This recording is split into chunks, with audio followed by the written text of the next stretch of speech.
The boys fought, the battlefield was covered in blood, and the number of wounded grew.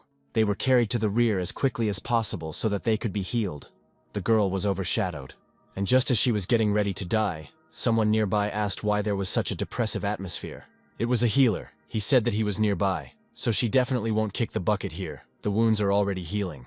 But the girl said that she wasn't talking about that. It seemed she was talking about those monsters. She was right. There were a whole bunch of monsters, and all of these monsters were high-ranking. The girl suggested that the healer run away, since he couldn't fight on his own. But the guy admitted that he was left alone. But the guy was going somewhere. The girl decided that he was crazy. She asked where the guy was going. The guy replied that he understood that she was worried about him, but there was no need. He was a difficult target. It seems our hero was confident in himself. He promised that he would never leave them here to die. Having promised to save everyone, the hero rushed to the battlefield. It seems the guy was no ordinary healer. The guys who were fighting the monsters didn't have time to look back before our hero rushed past them and rushed towards the monsters. They didn't even have time to stop him. The guy cut down a bunch of monsters at once. Our hero is definitely not a simple healer. In 2032, the world changed beyond recognition. Superhumans have appeared, a completely new generation of people. Some even called them messiahs, called to rid the world of evil. No one could really understand where they came from. Their capabilities were beyond human comprehension. And the goal is to clear the dungeons. They defined themselves as those who hunt monsters. The dungeons represented a whole world. Parallel to the earthly one, hunting in the dungeons was an integral part of the hunters' lives. After all, the creatures from there were their main source of income. While for people, the monsters were only a source of problems. Horrifying monsters appeared suddenly. They arrived at the gates portals that connected the earth and the dungeons. Ordinary people without abilities had no chance against them. It seemed the earth was doomed. But that was before the appearance of hunters. Their goal was hunting, not protecting the population, but nevertheless their help turned out to be very useful. And for the ordinary people, they quickly became heroes and saviors. But for our hero, then, these global changes, heroes meant nothing. And all because our hero was terminally ill, and any day could be his last. After another meeting with the doctor, our hero was returning by bus when his sister called him. She asked if Hank had been to the doctor. Hank said yes, they just finished. He was on his way home. His sister called him to tell him that she would be late at work today and asked him not to wait for her. Hank was worried that his sister was pushing herself too hard at the job, but his sister assured him it was okay. The nurse asked what the doctor told him. Hank was silent for a while, then lied that everything was fine. In fact, Hank had a terminal illness that was unknown to science. Every cell in Hank's body seems to be saturated with poison. It's a wonder he's alive at all. After this news, Hank's body began to shake and he nervously laughed and asked the doctor. He has no chance. It's all so sudden. The doctor just apologized. Hank just didn't know how to tell his sister about his incurable disease. Suddenly a message came to everyone. She announced that the gate had appeared. Something that hadn't happened for a long time, and Hank was scared. The worst part is that the gate appeared right next to Hank. The monster appeared and already opened its mouth. The monster's vile tongue flashed past Hank and pierced the poor guy, and the people froze in fear. Then the language returned to its language. People finally ran away. The girl who lost her loved one could not just leave. So the man had to pull her out himself. Meanwhile, Sunny was at work. She was called for a break. Sunny worked a little more and only then went to lunch. A colleague said that she admires Sunny. Usually girls her age are more busy with dating and other entertainment. And she works overtime to pay her brother's hospital bills. She feels sorry for Sunny. But Sunny insisted otherwise. It was important to her to take care of her brother. He was her family. A colleague said that family was all they had. But now Sunny wasn't listening to her. Her face darkened in an instant when she saw the news about the gate, horror frozen on her face. Meanwhile, our Hank was in big trouble. The monster's tongue was now wrapped around his leg. He thought he couldn't get out, although he was doomed from the very beginning. But where are these hunters? After seeing the news, Sunny started sending Hank a bunch of messages, and Hank apologized to her. He so wanted to repay her for everything she had done for him. But now he would leave without even saying goodbye to her. All he can do is bite his elbows from his own helplessness and anger. But even Hank couldn't sit and meekly wait for death. Hank was angered by his helplessness. He remembered that those who engage in battle with monsters are rewarded. Their families receive benefits. Then he decided that he had to make one last effort for his sister's sake. And taking the shard in his hands, Hank screamed. Hank wanted to give his sister one last gift. He sent a stinking toad. The monster picked Hank up. Our hero was angry that this creature lived as it wanted, ate whoever it wanted, and didn't care about the people it killed. The monster didn't have much time to enjoy itself. Hank deliberately jumped into the monster's mouth. Hank waved his hand and plunged the shard into the monster's eye. leaving Hank's vision in darkness. He wondered if his attack had worked, but when Hank opened his eyes, he saw that the monster was still alive. All Hank achieved was to anger this creature. The vile monster grabbed Hank with its tongue. He really wanted to help his sister at least a little, but it didn't work out. He hoped that the bastards from the association would at least give him some money from the sisters. The monster opened its mouth and swallowed Hank. Thoughts raced through Hank's head. He thought, "That's it, right?" Hank thought it was for the best. He thought his life was meaningless. The image of his sister appeared before his eyes. He remembered how Sunny took care of him, praised him, and supported him in every possible way. She said that when Hank got better, they would travel around the world. That was her promise. The loving sister hugged her brother. Despite the fact that their parents had abandoned them, she promised that she, as an older sister, would take care of him. Remembering all these moments, Hank became angry again. His heart began to beat wildly. Now he didn't want to die. Suddenly the monster's body began to shake and then exploded. Pieces of the monster's body lay all over the street. Hank lay on the asphalt, his heart still beating. A little later, a bunch of armed people ran onto that very street. The news talked about how bravely the hunters rushed to the monster. While the news was screaming about the bravery of the hunters, Sunny was rushing to her brother. The guild leader said that first of all, he apologizes to everyone who was unfortunate enough to be in the affected area. They are making every effort to solve the problem as soon as possible. He asks not to go outside. While the guild leader smiled and stood in the spotlight and people chanted his name, Sunny ran breathlessly towards her brother. Hank opened his eyes. He didn't understand what happened. The last thing he remembered was being swallowed. He was surprised that he was alive. He had enough strength to get up, but his head was spinning badly. His ears were ringing and he felt unwell. But even so, he could hear his sister screaming his name. He turned around but didn't see anyone, so Hank decided it was just a hallucination. No, he recognized this voice among thousands. He still did not understand what had happened. But now it's not so important. My sister was somewhere nearby, and it's too dangerous here. I need to find her quickly. Sunny continued to look for her brother. She called out for Hank at the top of her voice, and suddenly she heard something. She heard a crunch and decided that there was someone around the corner, but she never expected to see a crowd of monsters. These monsters were finishing off the poor man. Sunny stepped back and the glass under her foot cracked. The monsters turned their attention to Sunny. She ran away, but the monsters rushed after her. Sunny ran as fast as she could, but suddenly she stopped, despair written on her face. And all because the road was completely destroyed. Sunny wondered if she would really die here. 1. Where is Hank now? Did he get to the shelter? Even at this moment, she thought about her brother. Sunny didn't want to give up. She still wanted to find her brother and save him. The monster appeared behind Sunny, but he disappeared just as quickly. Someone shouted, "The bastards lost their fear. They all went to hell." It was Hank. He was able to find his sister and save her from the monster. He continued to scold the hunters. Having no way of getting to this place, Hank shouted to his sister to keep her distance. They were not simple monsters. Hank had no intention of retreating. An ordinary man was going to fight a bunch of monsters. The fight was too unequal, but Hank didn't hesitate for a second and rushed into battle. He had no doubt about his victory. Firstly, the small dark toads are weak. Their strength lies in poison, and not in physical superiority. Secondly, Hank knew that he was stronger. He didn't understand where this confidence came from, but he really felt different after waking up. He became stronger. And lastly, he was overcome with excitement.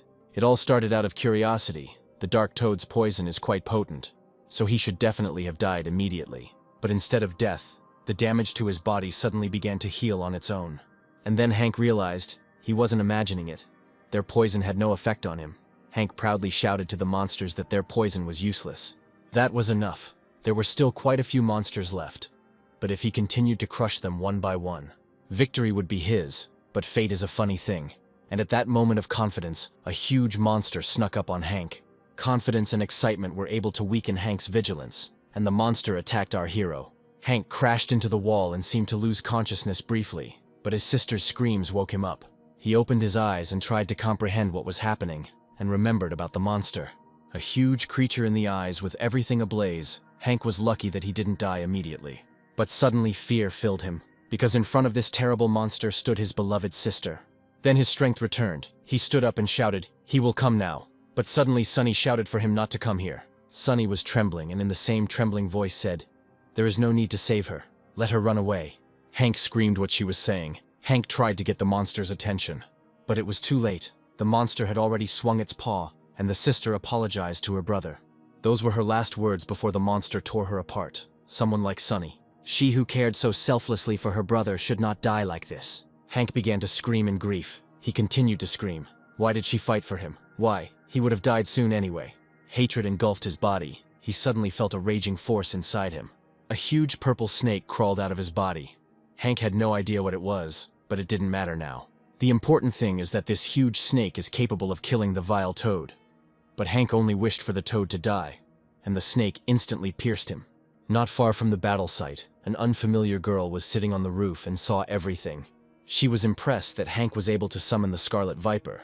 Now Hank was very interesting to her, but he'd better hold back his strength. They'll start a real hunt for him if they find out.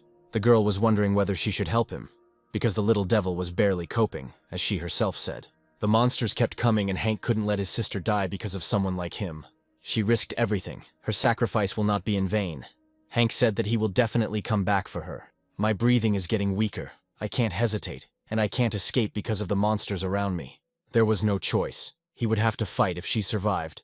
Then it didn't matter what happened to him, Hank thought. Hank wanted to take down all these monsters, but it seemed like his strength was starting to leave Hank. He fell to the ground, probably a side effect of the snake he summoned. Hank was coughing up blood. Hank was irritated that this was happening now. He was angry with himself and asked to get up. He begged himself to get up, begged himself to fight, but he was too weak. The monster attacked him. However, he did not feel any pain. Then Hank opened his eyes and saw that woman.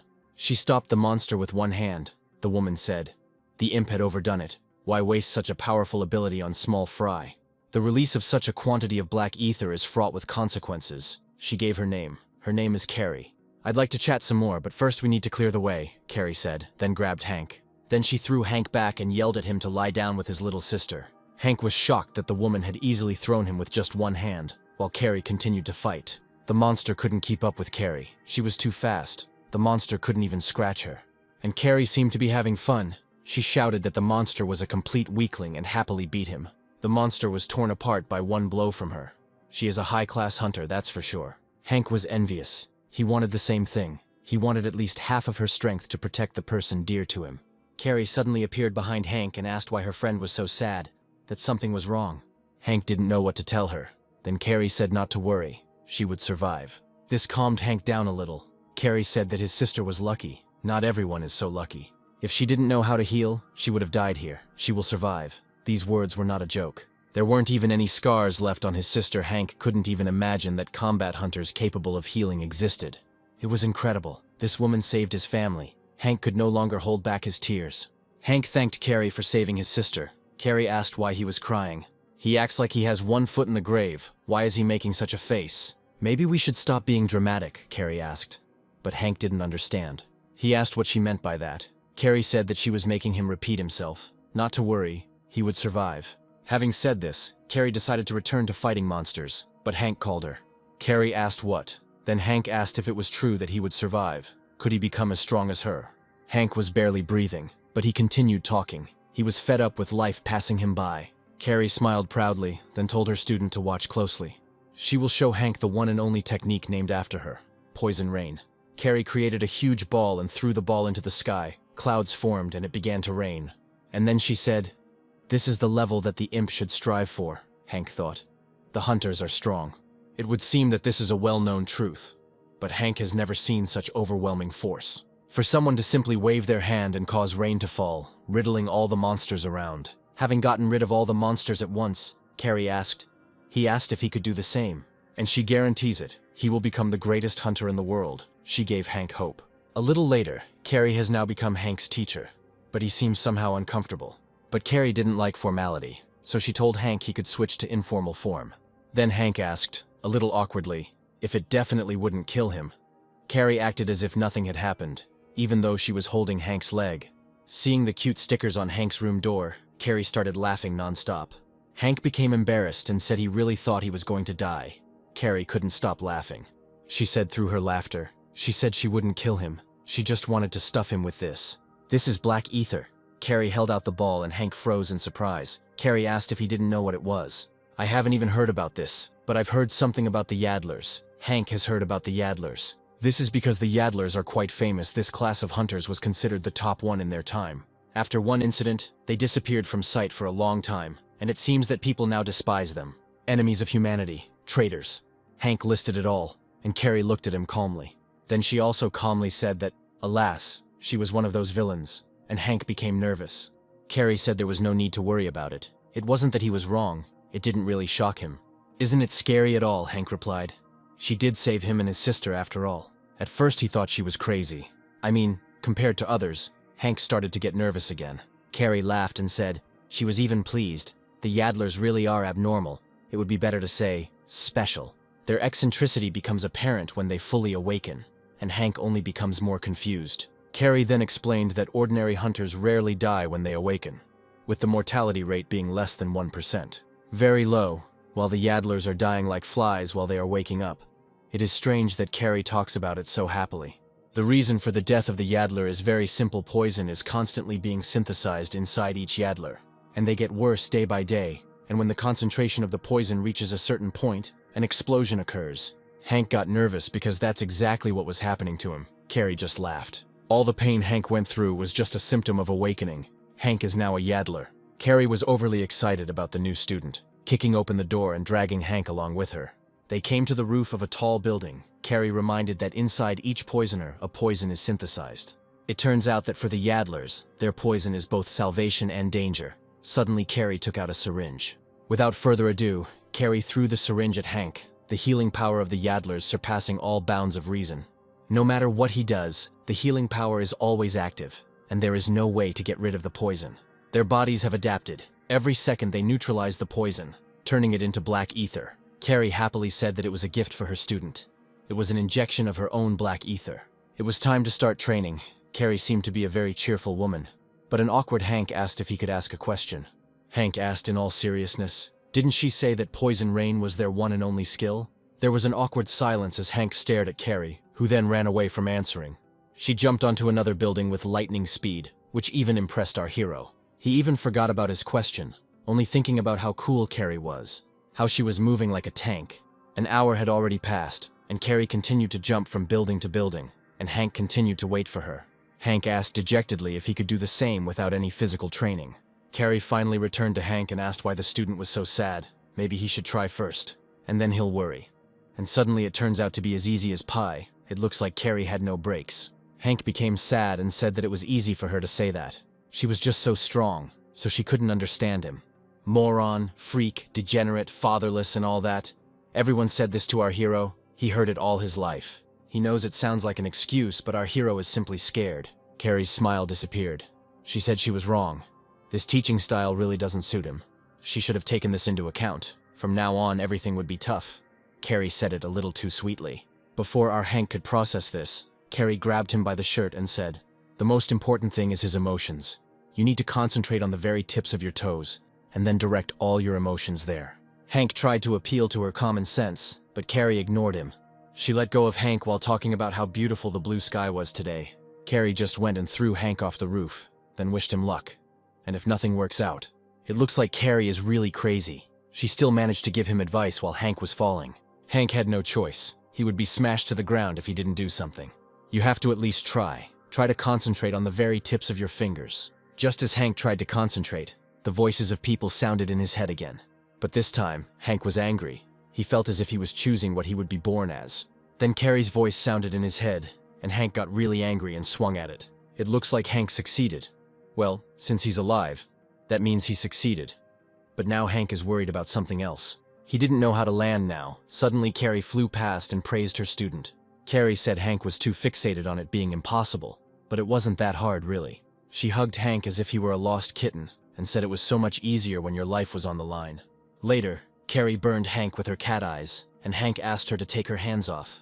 It turned out that Carrie was examining his eyes, and Hank decided that she had completely lost her mind. He asked what she was doing, but Carrie wouldn't let go of Hank, and he got scared and started screaming. Suddenly a window appeared in front of Hank's eyes. He asked, "A portable device. Isn't that the advanced technology that hunters use?" Carrie answered, "Yes, but this device is different from the ones others use. Lenses are divided into types that have distinctive features."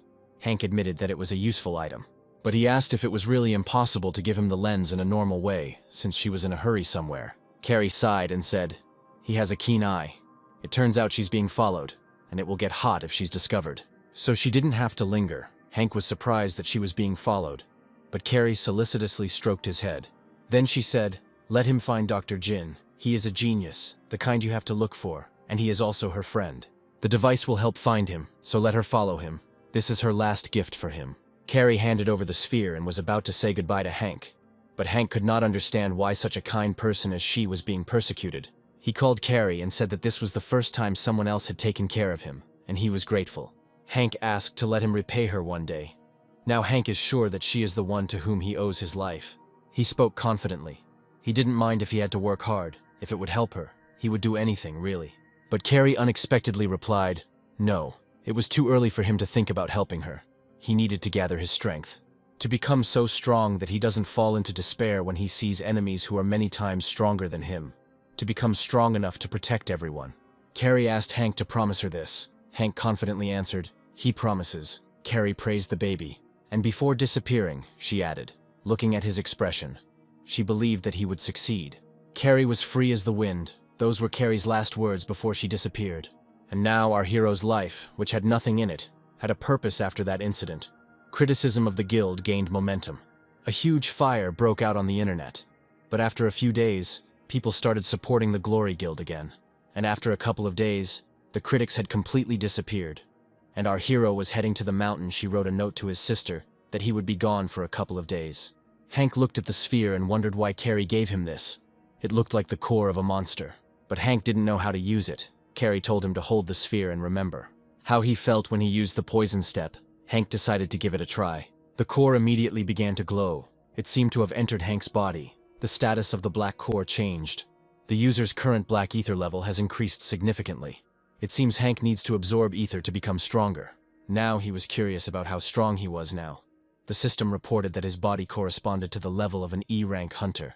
If he continues to absorb black ether and manages to accumulate the required amount, he will be able to obtain a body that matches that of an SS-rank hunter. Hank was shocked, to put it mildly. Could he really seriously become the strongest hunter in the world? It seems that Carrie was not lying to Hank.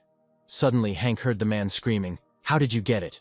Some man was yelling at a woman with a child. He was shouting that there was no way through here, but the mother was not going to back down. She screamed, "Her child is sick. They set up a checkpoint without warning. They weren't even from the government." Then the boar rudely told her to shut her stinking mouth. He continued to insult the mother and child, repeating that they were poor and that superhumans were more important than her. The idiot wouldn't shut up and kept talking nonsense. The kid got scared and started crying. Then Hank stepped forward. He said they abandoned the place when they were needed and now want to save face. Hank pointed out their hypocrisy and how pathetic they were acting. And of course the boar didn't know what to say. He walked up to the man without fear and calmly continued to say that the man was probably from a company that worked for the Glory Guild. Everyone in Korea knows their patch. The boar got angry and asked how the degenerate dared to say that to him, despite the fact that he recognized the patch.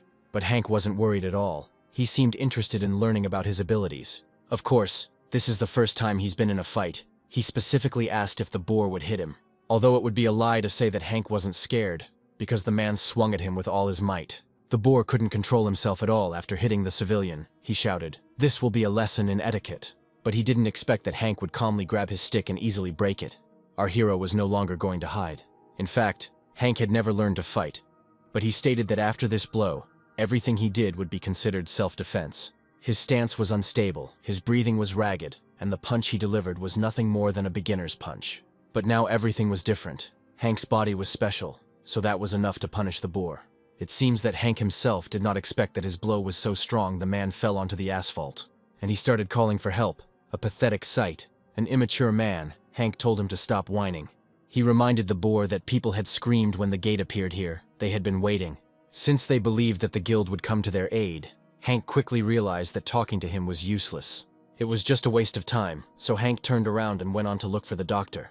Hank reached the phone booth, a payphone in a deserted place. At least it was suspicious. But the system told him he was in the right place, so Hank decided to call. Hank pressed the button. Suddenly the phone started beeping loudly. Hank didn't understand what he did wrong, but he didn't have to think about it for long, a second. Later the floor disappeared, and Hank fell into the ground. He fell to the floor and started complaining that this could kill you. Hank hoped that he didn't get caught in the saw-tan. After looking around, he asked if he really deserved such a special reception. Hank decided that this Dr. Jin was definitely crazy. Hank wanted to shake off the dust, but saw that his hand was covered in blood. The scene was exactly like a saw. It seems Hank miscalculated the location. Suddenly a siren blared and an invasion was announced. An order was given over the loudspeaker to eliminate the intruder. And at that very moment the room was filled with poisonous gas. Hank was completely confused. He thought that Dr. Jean was a close friend of Carrie. Maybe he betrayed her. Or maybe someone attacked him. Hank inhaled the poison and panicked. But then he remembered. He has immunity. He can breathe as much as he wants, and the poison is not dangerous anyway. Suddenly footsteps were heard and Hank became nervous. A man began to approach the room. Hank wondered if it was an enemy or an ally and decided to hide. But the man said that just a little more and he would die. And while he was scolding the people from the association, Hank plucked up his courage and attacked the man. After all, the best defense is a good attack. He rushed at the man and was already getting ready to hit him. But he quickly noticed that the man was already unconscious. Something our hero did not expect. Later, when the man had already woken up, Hank told him about his meeting with Carrie and that she advised him to go to him.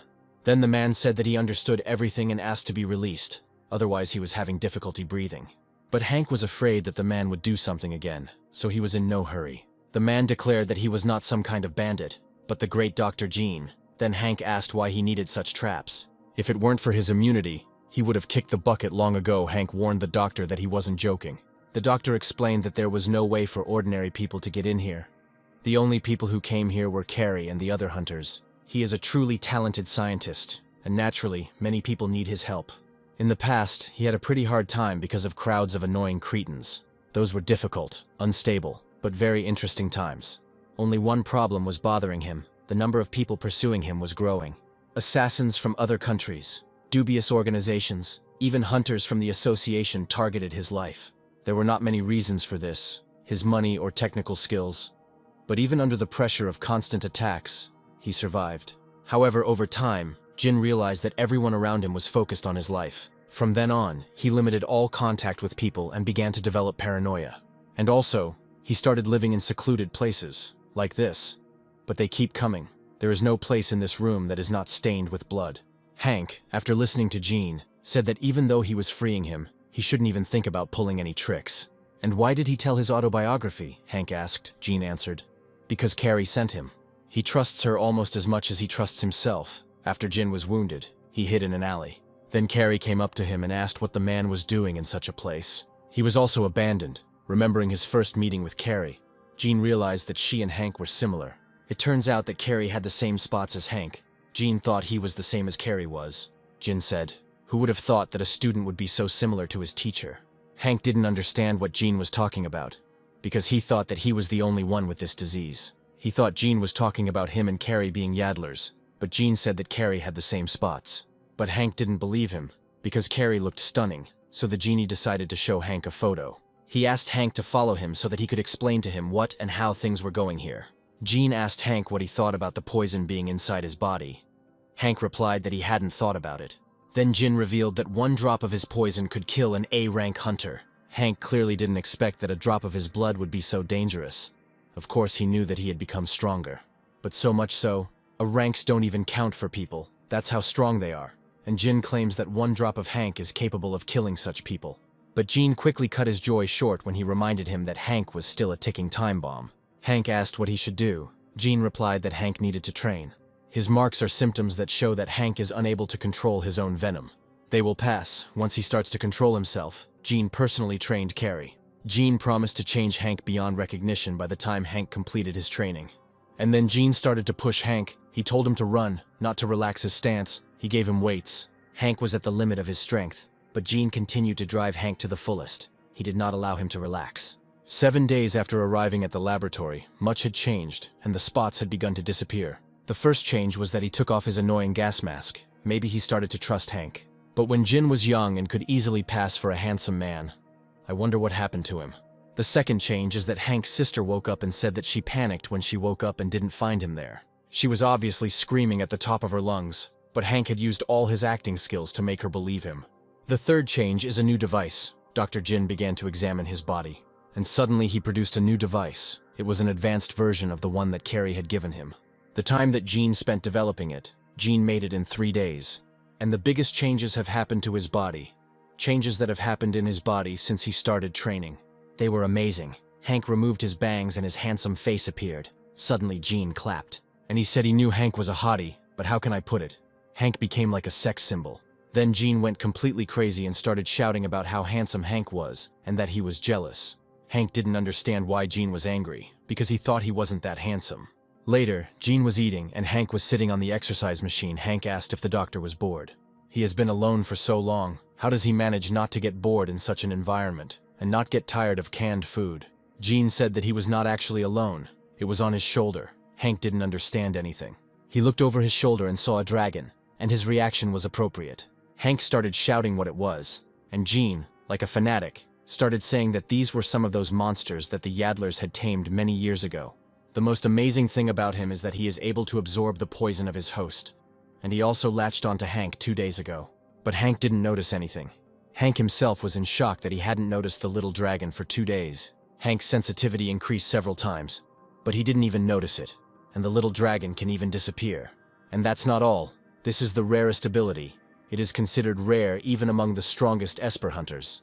While Hank was wondering where the baby dragon got this ability from, the doctor called him. Hank wanted to jump out of the workout, but Jean quickly noticed and told him to get up while his legs were still intact. Some man asked the guy if maybe it was time to make him forget about him. Why should he waste his precious nerves on all this crap? The man squeezed the guy's shoulder. The guy trembled like a leaf, answered in a frightened voice. He understood everything. The man put on a hypocritical smile, and he suggested that she continue to work well. But then he remembered everything and asked if he knew where Maria was.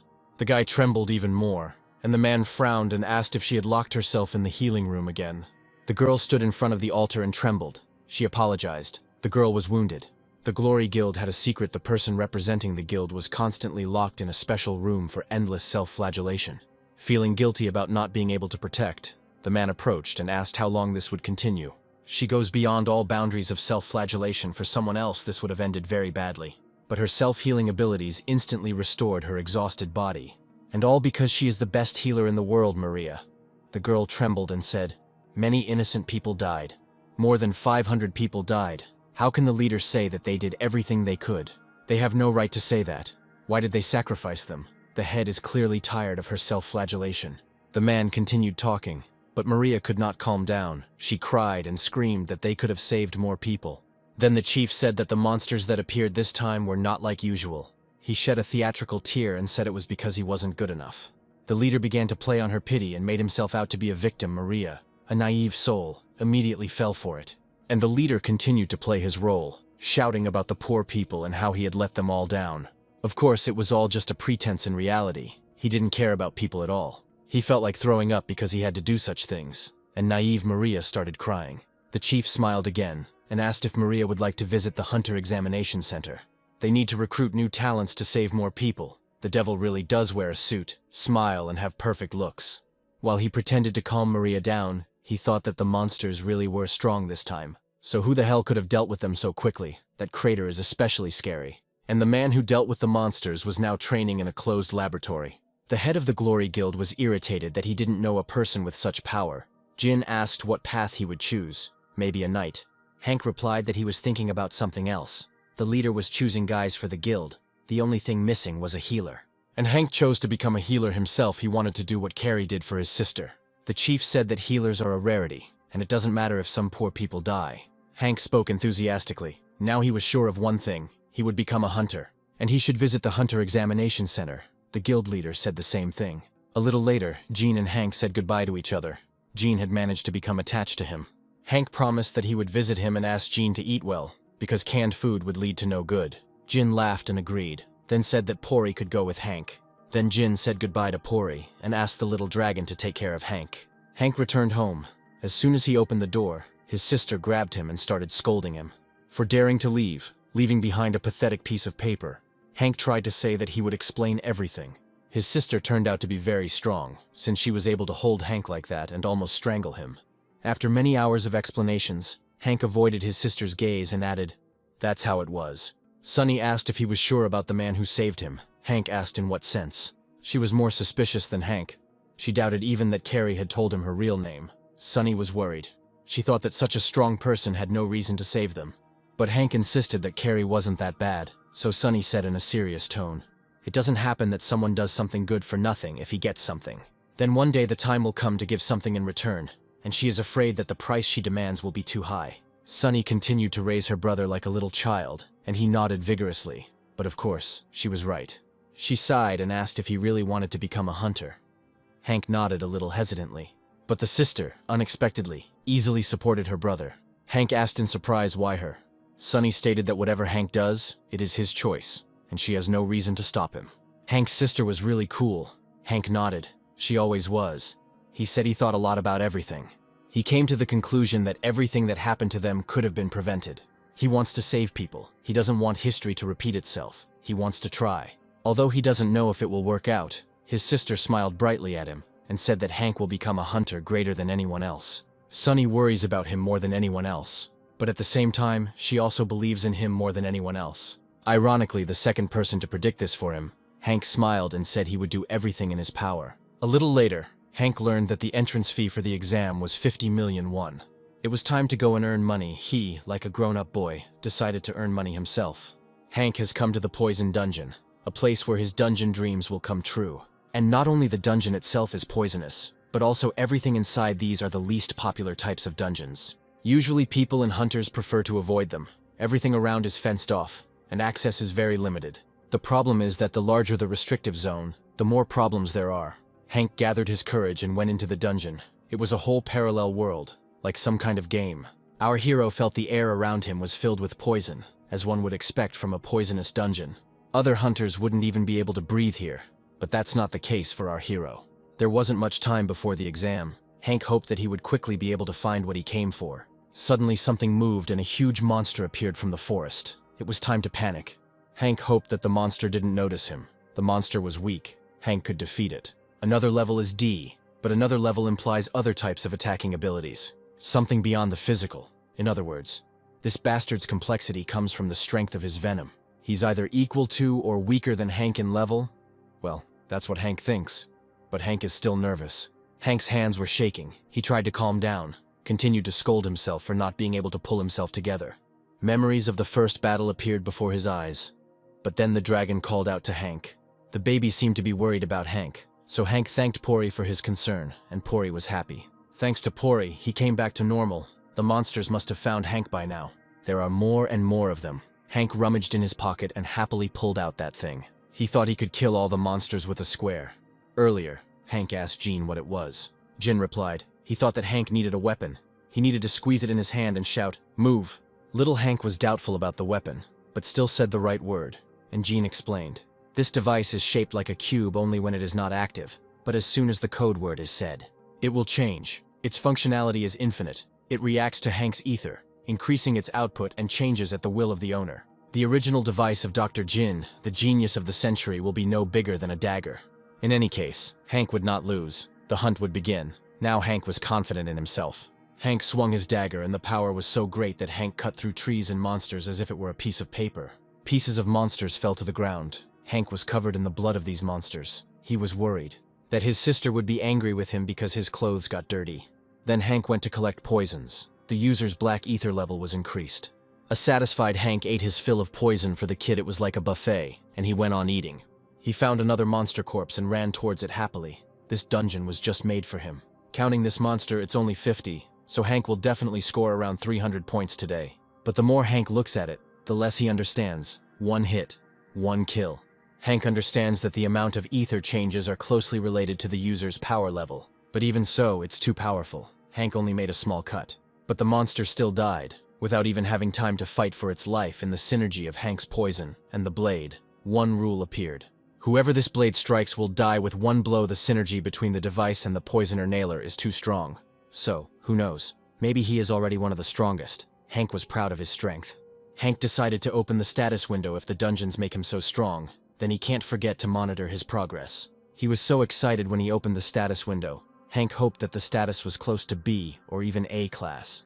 But the physical level was still at E level.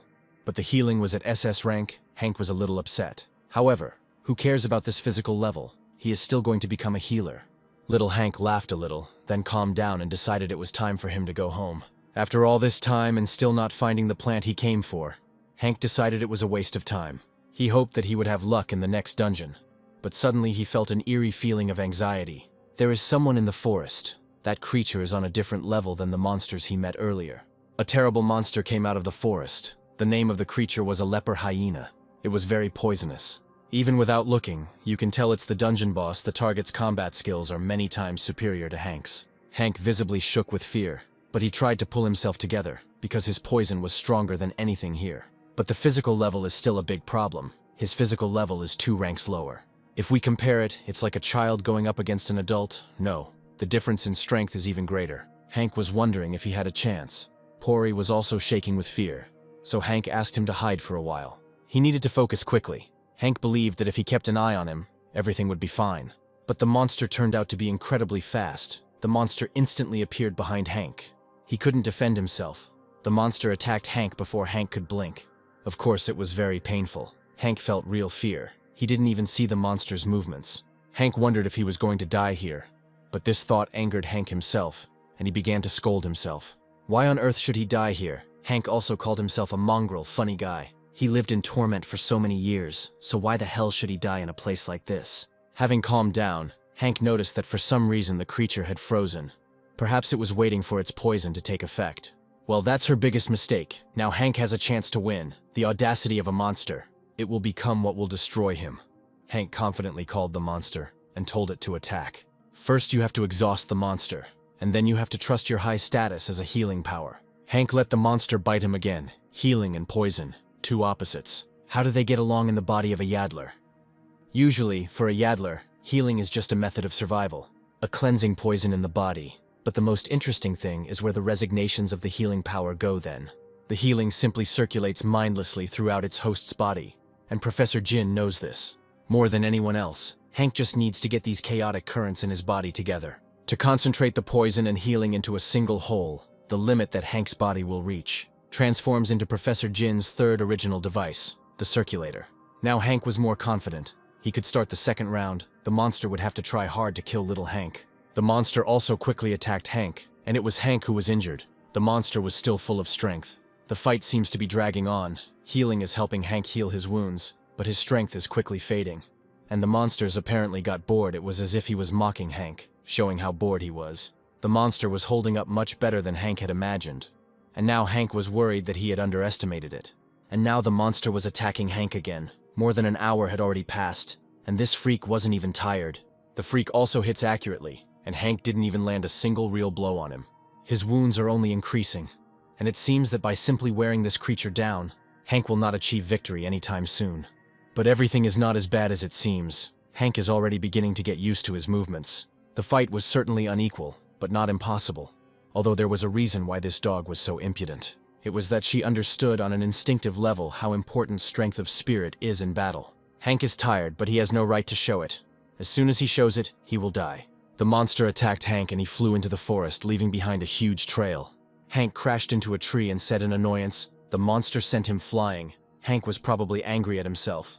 The saddest truth is that in this situation, Hank is clearly losing. But the dog doesn't even try hard enough. You can understand our hero. He's dying there, and the dog sits there as if nothing happened. Irritation got the better of him, and Hank ran towards the monster to attack, and asked along the way, how dare he relax, the flea-bitten cretin. Hank has already gotten personal. It's a pity that the monsters were faster than Hank and ran away before Hank hit. Hank remembered Carrie saying that no matter how strong the enemy was, you can't give in to despair. Carrie is strong, even if she has enemies who drive her into the abyss of despair. Then this is someone much stronger than the one in front of him now, so he has no right to lose. Hank healed himself again. He remembered that he swore that he would not lose. He had to hold on. Hold on until the enemy is exhausted. This time Hank was firm in his decision. He understood that miracles don't come easy, you have to try, and try with all your might. Earlier, Jean was very surprised when he learned that Hank could summon a scarlet viper. He asked not to call her again. It was a miracle that Hank was able to survive that time. This power was far beyond their understanding. A notification came in. The system said that if Hank continues to fight with an opponent who is several times stronger than him, preparations for what the ether would be thrown out. But Hank continued to think that he would endure. He knew he still had a lot to learn. The system told him that Hank would have to face the consequences. Suddenly, Hank's physical level increases sharply. A miracle really happened, Hank said proudly. He thought he was going to die, but it was time to show off Mad Dog. Hank's speed has increased significantly. Not only speed, but strength and reflexes have also increased. Everything has increased exponentially, but he may be tired, but he is still level C, like a different league. Just once, this attack is his last chance if he uses more black ether. It will be difficult for him to cope even with his own poison. He needs to put all his strength into the next attack. And what's the point of keeping the ether throughout the body if Hank changes his concentration? If you focus on attack and turn off your defense, one hit will be enough. But if he just goes head on, he wouldn't be able to control the speed and would hurt himself. So Hank decided to prepare his stance in advance. It doesn't matter if Hank can't control it, he'll hold that stance. And to tear it apart, without a single unnecessary movement, all he needs is to skin this scum with one precise blow.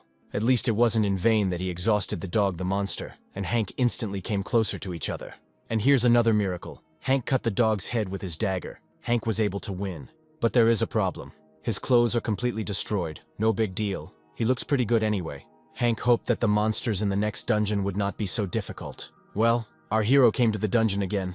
Hank was wondering how often we play sports. After all, a half-hour jog is enough for a person to slow down aging and avoid unnecessary stress. It's amazing, isn't it? Hank works out often, which gives him energy for the whole day. Let's ignore the fact that Hank is being chased by a skyscraper-sized spider. That's another story. Hank was wrong in thinking that his suffering was over because of that victory over the dog. Although it was a great victory, there was one but our hero was quite humiliated. People, of course, stared and pointed at him, and he felt terribly awkward. Suddenly someone called Hank. It was the woman with the child. She recognized Hank. She reminded Hank that they had run into each other at the checkpoint, and she again thanked Hank for his help. But Hank was too embarrassed, so he said that she must have made a mistake. He should go die somewhere in the bushes from shame. And after the humiliation on the street, at home, Hank was faced with torture from his dear sister, who scolded him for exhibitionism.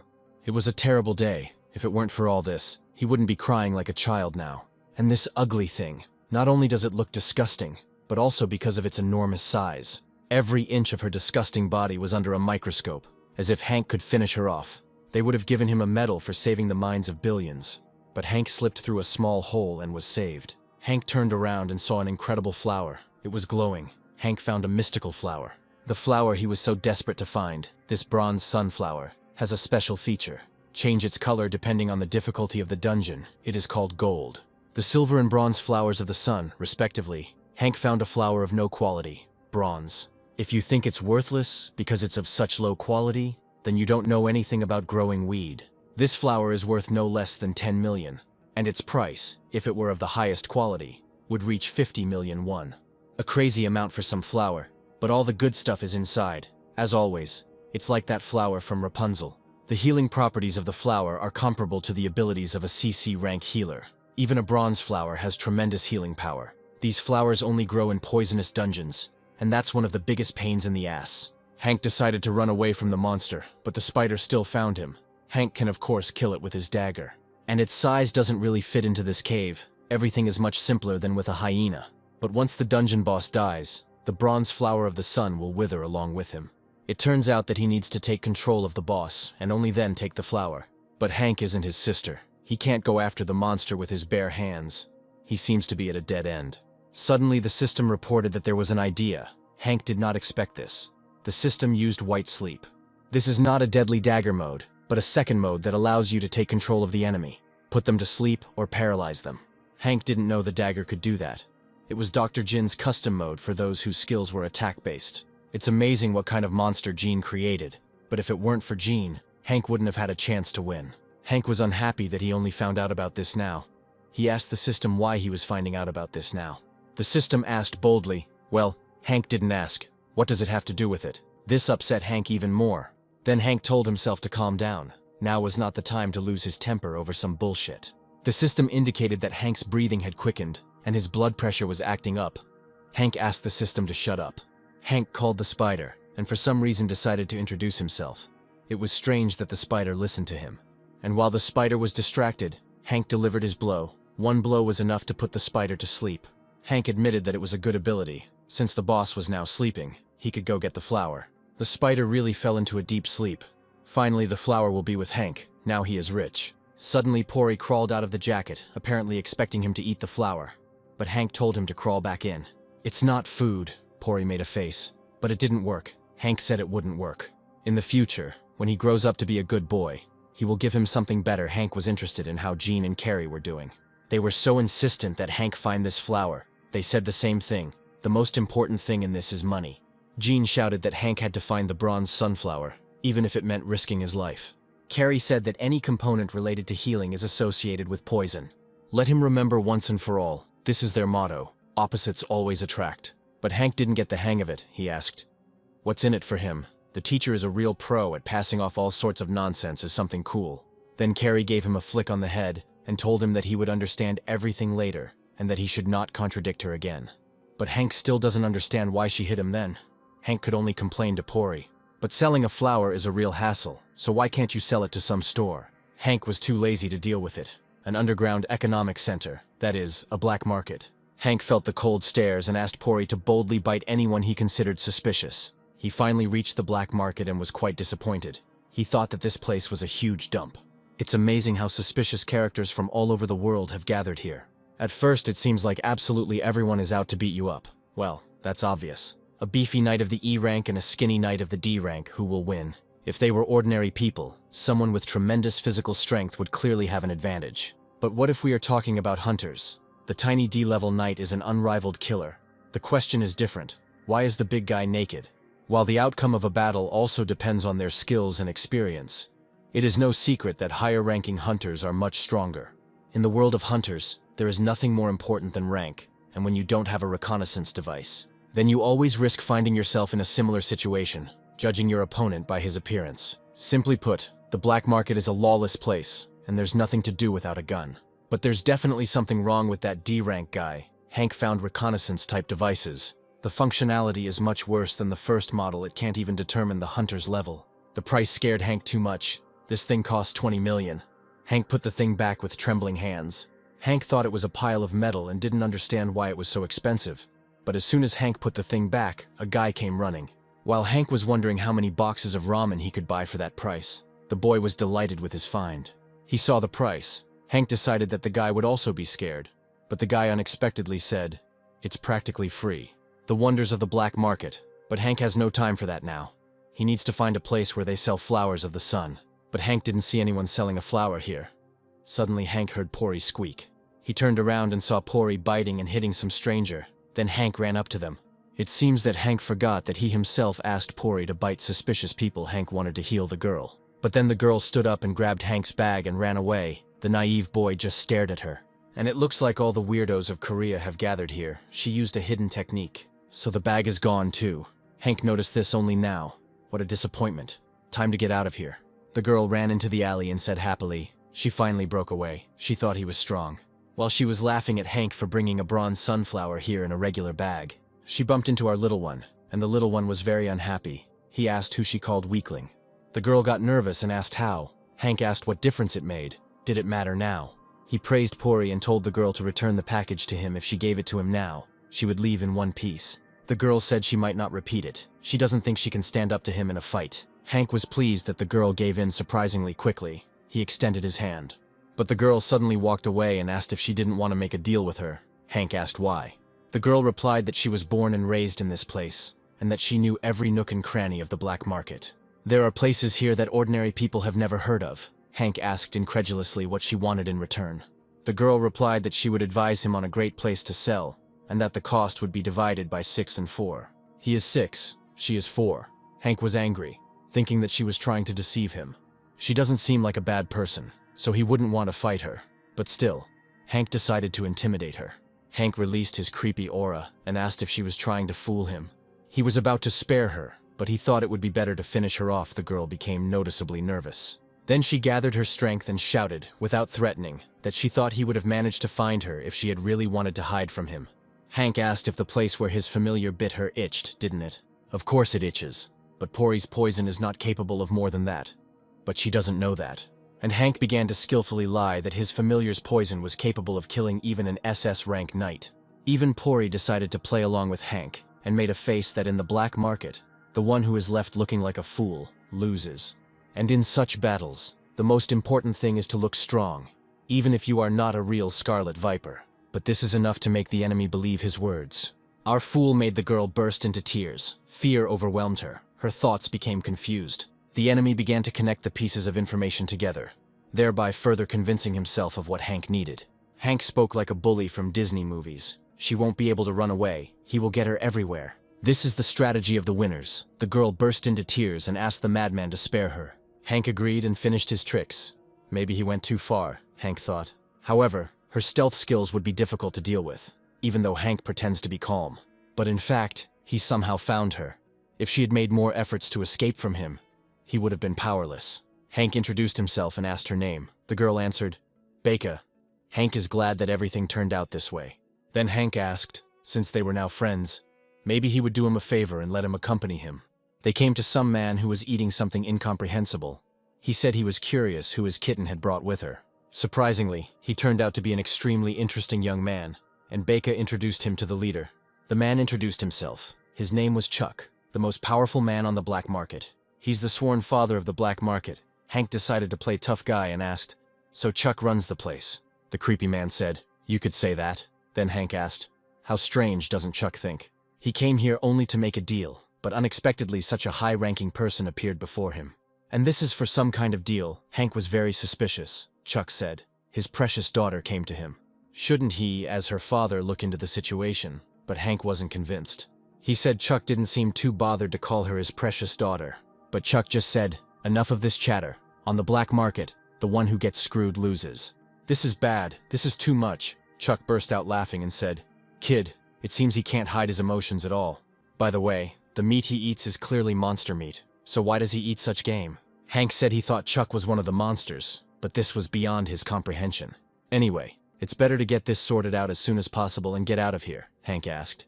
He has a bronze flower. That's interesting. Chuck laughed and said they had been running low on supplies lately. But Hank got a decent quality flower, and they had a deal. Chuck didn't think long. He's one of those people who knows a lot about products. But Hank was glad that they resolved everything quickly. But Chuck said a sharp but. Chuck said that Hank would have to kill this creature. Apparently Chuck decided that he scared Hank, but we have seen such a creature before. But what's interesting is where it came from. Chuck said that he himself wouldn't mind a peace deal. But these flowers are under the control of the association. However, it's a completely different matter if you got it yourself. If you got it yourself, it means you managed to defeat the boss. So, Hank is definitely capable of finishing off a regular hyena. There will be no deal if Hank loses to the hyena. He has no love for swindlers who can only talk. Let him decide. Whether he'll run away or risk his life to make a deal, it doesn't look like Hank has a gun on him. If he was going to give up, he'd better run away as soon as possible. But Hank wasn't afraid. So Hank easily killed the hyena in a second and asked how much Chuck would pay him for it. Conditions first. And this made Chuck laugh. He shouted how interesting. His daughter brought a very interesting person. Hank wasn't happy about this at all. He asked again how much Chuck was willing to pay, or was he deaf? Becca yelled at him to watch his language when he spoke to his father, but then Chuck called her. Then Becca froze in fear, and Chuck said in a creepy tone, did he give her his word? You need to know your place. The pressure was so great that even our boy was scared, but it wasn't just pressure. It was bloodlust. Cold sweat broke out on Hank, and Chuck apologized for being distracted. And he said he didn't want Hank to get hurt either. Hank called him a complete psycho. Just because his daughter interrupted their conversation, he exudes such a strong thirst for blood. Chuck's bloodlust was able to hurt Hank. How strong is he? Becca was unconscious. Hank decided to patch her up after everything. Hank asked again where they had stopped. It seemed they were discussing the amount. But he himself thought that this was the most crazy bastard. Chuck, whom he had met, finally offered to give him 60 million, and Hank instantly changed his mind about him. He, like a puppy, began to lick him from head to toe, thinking that Becca was a mean girl who was trying to steal from him. It seems our hero is ready to sell his soul and anything for money. He even asked Chuck if he could call him his father. Chuck laughed at this and said that Hank was very funny, since they closed the deal. Then Hank was going to leave, wasn't he? Hank replied that he had no further business there, but Becca shouted out where he was going. First he had to heal her. Only then did Hank remember about Becky and decided to heal her. Hank quickly healed Becky and she said it was a real miracle. All her wounds disappeared. Then Hank said he didn't poison her or anything, then apologized for lying. But this only made her angry, she screamed. It turns out she was crying only from fear and her own stupidity. Hank just laughed and ran away while Becky continued to yell at Hank and threaten him. But Hank was not bothered by her threats. He said goodbye to her and ran off into the sunset. The smiles suddenly disappeared when Hank left. Chuck asked if there was any trace of her wounds left. Becky answered yes. But she doesn't have to worry. The scar her father left behind is still with her. A big psycho tormented the girl. Chuck noticed the remains of the poison and said, It was also left over from that boy. Be patient. He understands why she was fooled. Sticky and disgusting to the touch, even after the bloodlust had touched him, it left only a small scratch. Is he really that strong already? He was transported back to the past, when he was trembling with fear like a leaf. And he begged to kill him. A woman he knew asked why he was pestering her and asking her to kill him. Let him get up. He still has the strength to fight, doesn't he? Chuck continued to tremble, and Carrie asked if he wanted to get back on his feet and continue the fight, or if he wanted to be torn apart by pain after he survived. It seemed that Hank had met an old acquaintance of Carrie's, which was an unpleasant memory for Chuck. At home, Sunny decided to help her brother. She gave him advice so that he wouldn't mumble, because he was not a child. Sunny seemed very pleased with her work, and decided that Hank should look great in front of the judges. But even though Hank looked like a cool lawyer, he himself didn't really like this hairstyle. In the association, there were some very funny characters. Like these two, the pod asked the gangster. There was a problem. The gangster replied, "This kid looks weak, guys like that also get tested." Pod said that it was stupid to judge a hunter by his appearance now. The gangster asked if he was a patient, and although Hank could clearly hear these characters discussing him, he didn't say anything to them. But of course, he was angry with the guys, and like a boy he threatened them silently. Let's skip some insults. Hank remembered the Schnobel and the Egghead, and promised that he, as a great healer, would not help them. Even though Hank's marks have noticeably diminished, people still looked down on him. Hank began to doubt himself again and wondered if it was really that bad. He thought most of it had already healed. He thought they could have at least hidden a little disgust. Now he felt awkward. It's strange that Hank is considered ugly, because it's obvious that Hank is a handsome guy. Then some guy came up and asked if someone like him was registering as a healer. It will only damage their reputation. It seems that the girl's arrogant character did not upset the girls at all. Seeing the girls, the guy put on a mask and forced a smile, and asked them to pretend that they didn't see him. The girls fell for his stupid cuteness game, but honestly the guy is far from the most handsome. Meanwhile, our handsome man left the building. He was pleased that he finished faster than he expected. While he was thinking about what to eat on the way home, he heard someone shouting, "He is waiting for an explanation. The Guild of Glory." It was a peaceful protest, about the same incident in the city that Hank was in. The protests have become much less. Although it was a real disaster, it seems that the Blue Guild tried hard to divert attention from this incident. An association employee quickly ran over to stop the peaceful protest, while Hank watched and thought, if he had woken up earlier, this woman would not have had to protest now. The unfortunate woman cried and screamed, asking why her child had to die. While the employee could only think about the company's reputation, the woman asked to arrange a meeting with the president. Suddenly some creepy man said, he told the cretin to quietly sort everything out. He pushed the guy out of the way. He was a member of the Kent Association, a night class. He had good skills. Level E, perhaps he is one of the association's subordinates. He looks unfriendly. He must be hard to get along with, Kent said rudely to the woman. He had already said that he would not let her anywhere near here if she continued to croak incessantly. He can't understand why she ignores the words of others. He thinks the president has time for someone like her. The goat is indignant that the woman does not listen to him. Although when the disaster happened, it was precisely people like him who did not listen to cries for help. The freak told the newbie to watch carefully to make the person stop doing something. He must do it quickly and with all his strength. Only then will they realize that he really is a complete freak. Hank grabbed the goat's hand, and the freak said they should have rushed him from the very beginning. The freak clearly didn't expect this, and Hank asked him with a creepy look what he was doing. Kent's disgusting behavior greatly angered Hank, who said he asked the boar a question. Then Kent asked who he was, where he came from, and he ordered Hank to get lost. But Hank immediately told him not to take a step, otherwise he would smash his red-headed skull. He is also one of the association's subordinates, hunters. Associations use force against ordinary citizens. He's got it all figured out. Kenta said he was just doing his job. I'm sure the Nazis who killed people said the same thing. Hank said, "Wow, that's some work. He's a new hunter. How can a redhead do that?" But Kent again ordered Hank to get lost while he was asking nicely. But Hank was not going to back down. And he asked, and if not, then Kent said, if so, let him prepare his ass for a spanking. The woman warned Hank that it was dangerous, but Hank said there was no need to worry about him. Victory was always his. This phrase angered Kent. He said such big words for a brat. He would make mincemeat out of him. But then Hank asked. He moved from his place, and they told him not to take another step. Why does he ignore when others tell him, even though he warned him? Hank immediately ran to him. He grabbed the bastard's face and slammed it into the asphalt, and that's when Kent realized that Hank is not a simple newbie. Then Hank began to gloat that Kent only knows how to talk. He still dares to call himself a member of the association. What? He wants to get up. Wouldn't it be better for him to lie down quietly? Kent was furious. He started screaming he would finish him off, but Hank just laughed. Then Hank crouched down, which seemed to frighten our tough guy, who could only beat up civilians. Hank said let him try if he has the guts. Hank began listing Kent's skills.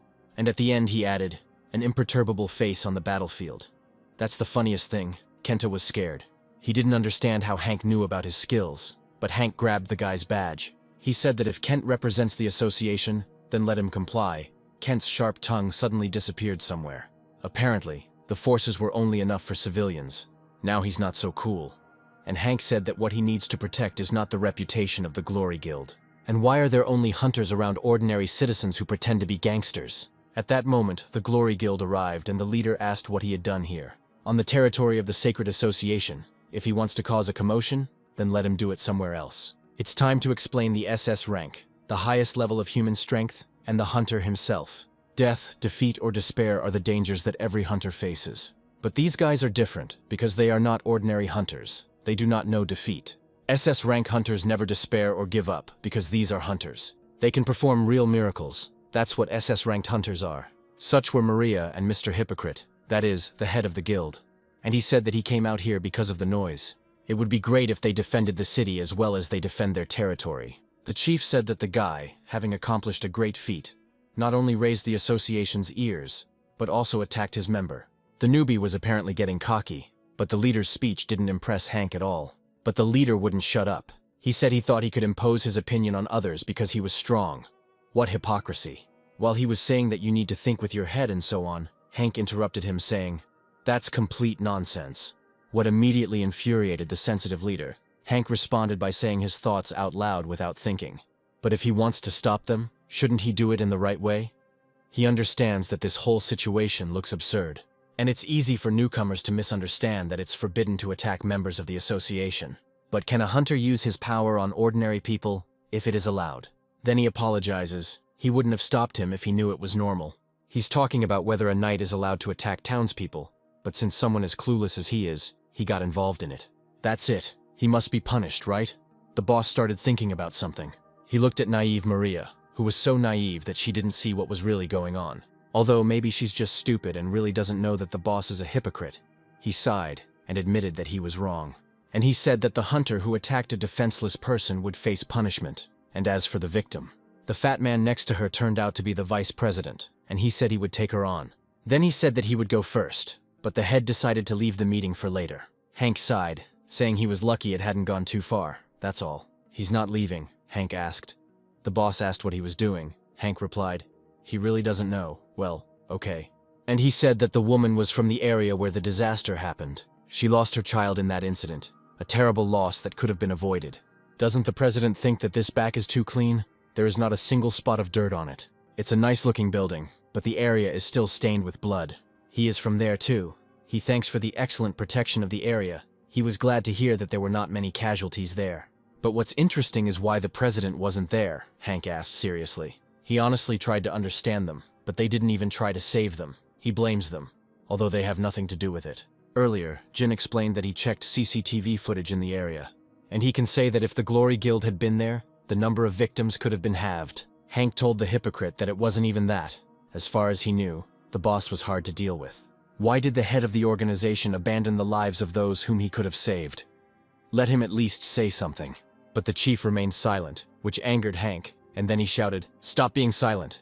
That's where the hypocrite said, "He's so young, he shows emotion instead of thinking rationally." The guy is too narrow-minded, so he is unable to distinguish right from wrong, and does not understand when it is appropriate to open his mouth. And when he needs to remain silent, he understands that the guy is full of energy, but he must be aware of who he is talking to, and calmly convey the essence of your thoughts. The guy is a human being, not an animal.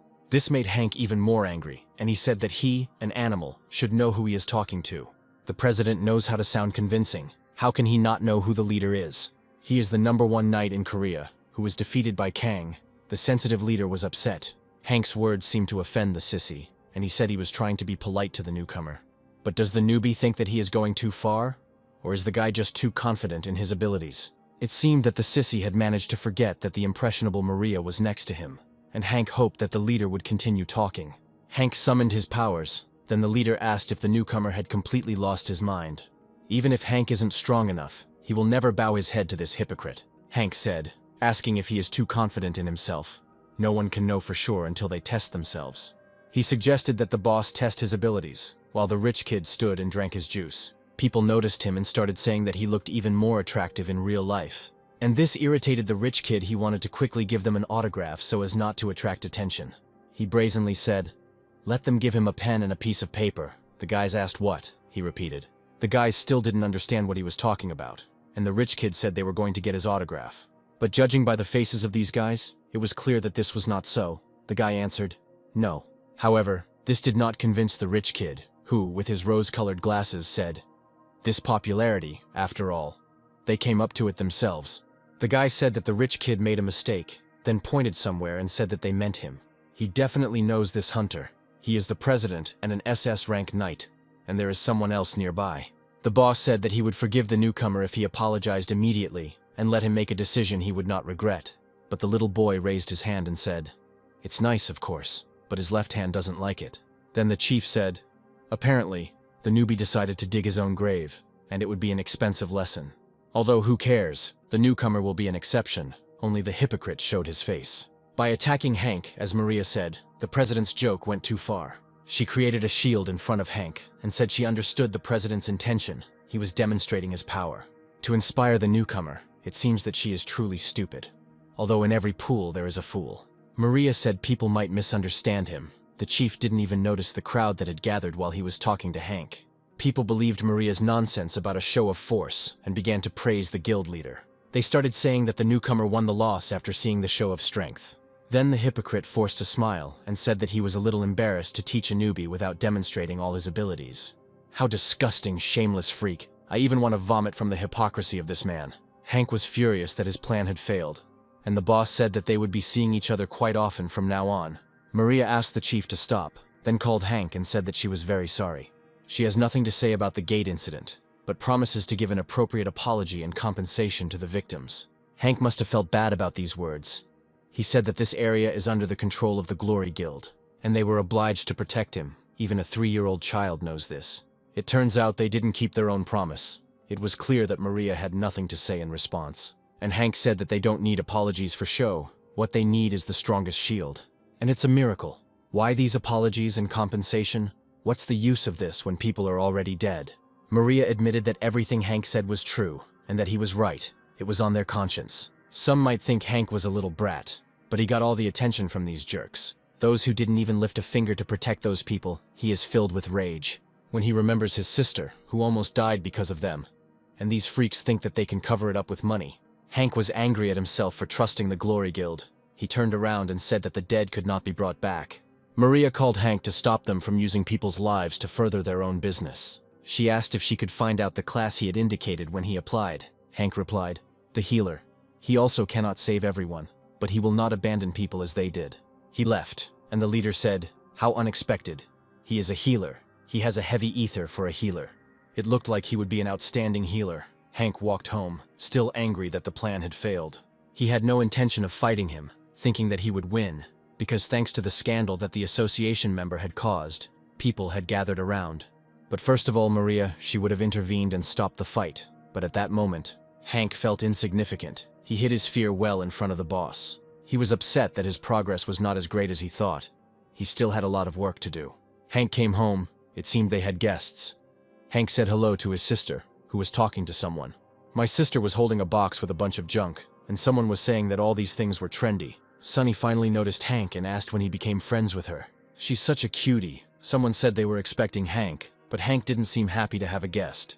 And all because it was Becky. While he was wondering what she was doing here, Becky said hello to him. Hank didn't waste any time, and immediately told Becky to get out of here. Our hero really didn't stand on ceremony. He just went and threw little Becky out into the street. Becky stood up and shouted, "They are friends. Didn't they become friends back then at the market?" If Hank was so heartless towards his only friend, she came. To see him, little Becky tried to look as innocent as possible. But Hank understood this and said, "Didn't Chuck send her? Let her tell him this. If he dares to contact him in this way again, let him forget about their future dealings. He is an important salesman for him, isn't he? If he doesn't want to ruin his relationship with him, then it would be better for him to respect the boundaries of what is permitted. Of course, such cruel treatment of little Becky did not go unnoticed by Sunny. Even though Hank is a talented future hunter, Sunny is the older sister and knows how to raise her brother. She lightly slapped him and asked how dare he throw his girlfriend out instead of inviting her into the house. He didn't think about how much pain it would cause her. He's completely crazy. Let him apologize to her immediately. This touched little Becky, and she ran into her older sister's arms in tears. Later, they got into the car. Becky said she already apologized for contacting his sister. He swears. They weren't going to do anything to her, Hank replied. He knew they wouldn't. Then Becky asked why he reacted so strongly. Hank replied that he was not worried about her. But why should he trust Chuck? Even though Chuck is honest in his dealings, he has too many skeletons in his closet. He doesn't know about his past, his motives, or what Chuck is up to if Chuck placed a dangerous artifact on her without her knowledge. Whether Becky could claim that nothing would have happened to his sister, Becky said, was a difficult question. Father wants to be a good partner for Hank. That's why he sent her personally. Of course, Hank didn't fall for it and said he was just keeping an eye on him using Becky. Becky got it wrong. The flowers of the sun are becoming harder to come by, but the demand for them remains the same. But the association began to keep a closer eye on them. And at such a time, someone appears with such a valuable commodity. No one would take their eyes off a guy like that.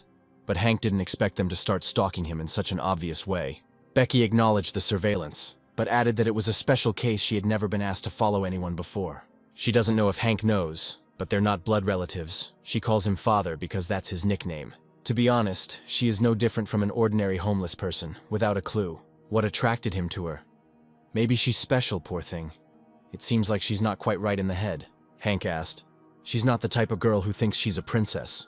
Becky told him to shut up and continued to explain that Dad was different from others. He is not an ordinary person, and this scar is proof of that. He still cannot understand it. Why did he do it? The day she was sold on the black market, he looked at her, and he stabbed her in the face with a knife. Then she wanted to commit suicide. She was overcome with despair at the thought that she would have to spend her whole life with such a person. With such thoughts, she met the next day. But that time was the last. Hank decided that she had been beaten so much that she didn't remember anything. Then Hank asked, what else? The last time he threw her into the wall, she forgot. Becky didn't know what to answer, then asked Hank how he thought the owner of the car died. Hank got nervous and said that things like that scared him. She arranged some kind of psychological test. He should have asked another question, why she drives at all. But Hank asked if she even has a license. Becky decided to avoid the question by saying that she would answer her own question. She asked if Hank had ever heard of the poison poppy, a fairly well-known plant in the dungeons. It looks like a normal plant, but if someone processes it and drinks the nectar, he will lose control over his feelings and will begin to be tormented by hallucinations. In other words, it's a drug. It is highly addictive and easy to obtain, making people addicted to it immediately. But the worst thing is that it does not harm the body in any way, and only causes addiction. It was clear from Hank's face that he didn't understand why this was the scariest thing. So Becky explained, if he thinks it's not scary, then he too will easily become addicted to it. And that's how poisonous poppy destroys human lives. Although it is easy to buy, it costs a lot of money, because the demand for it is greater than the product itself. People can't stop taking it. That's how addiction works. That's what happened to the car owner. It got to the point that he was unable to buy poppy seeds, and therefore was unable to pay his father on time. And what will the father do if the payment is delayed even for a day? The answer is, he will dismember you and feed you to the dogs. A sick psychopath, he doesn't care about human feelings and compassion. Only death awaited them all. People who get on his nerves, people who tried to steal from him, and even those who failed to follow his orders. Becky hated him for this, even began to rebel. She stopped obeying him. Tried to steal money from him. She thought she was going to die when she saw his eyes that day. But he didn't do anything. That's how it was with Becky. But Becky herself didn't know why things turned out this way.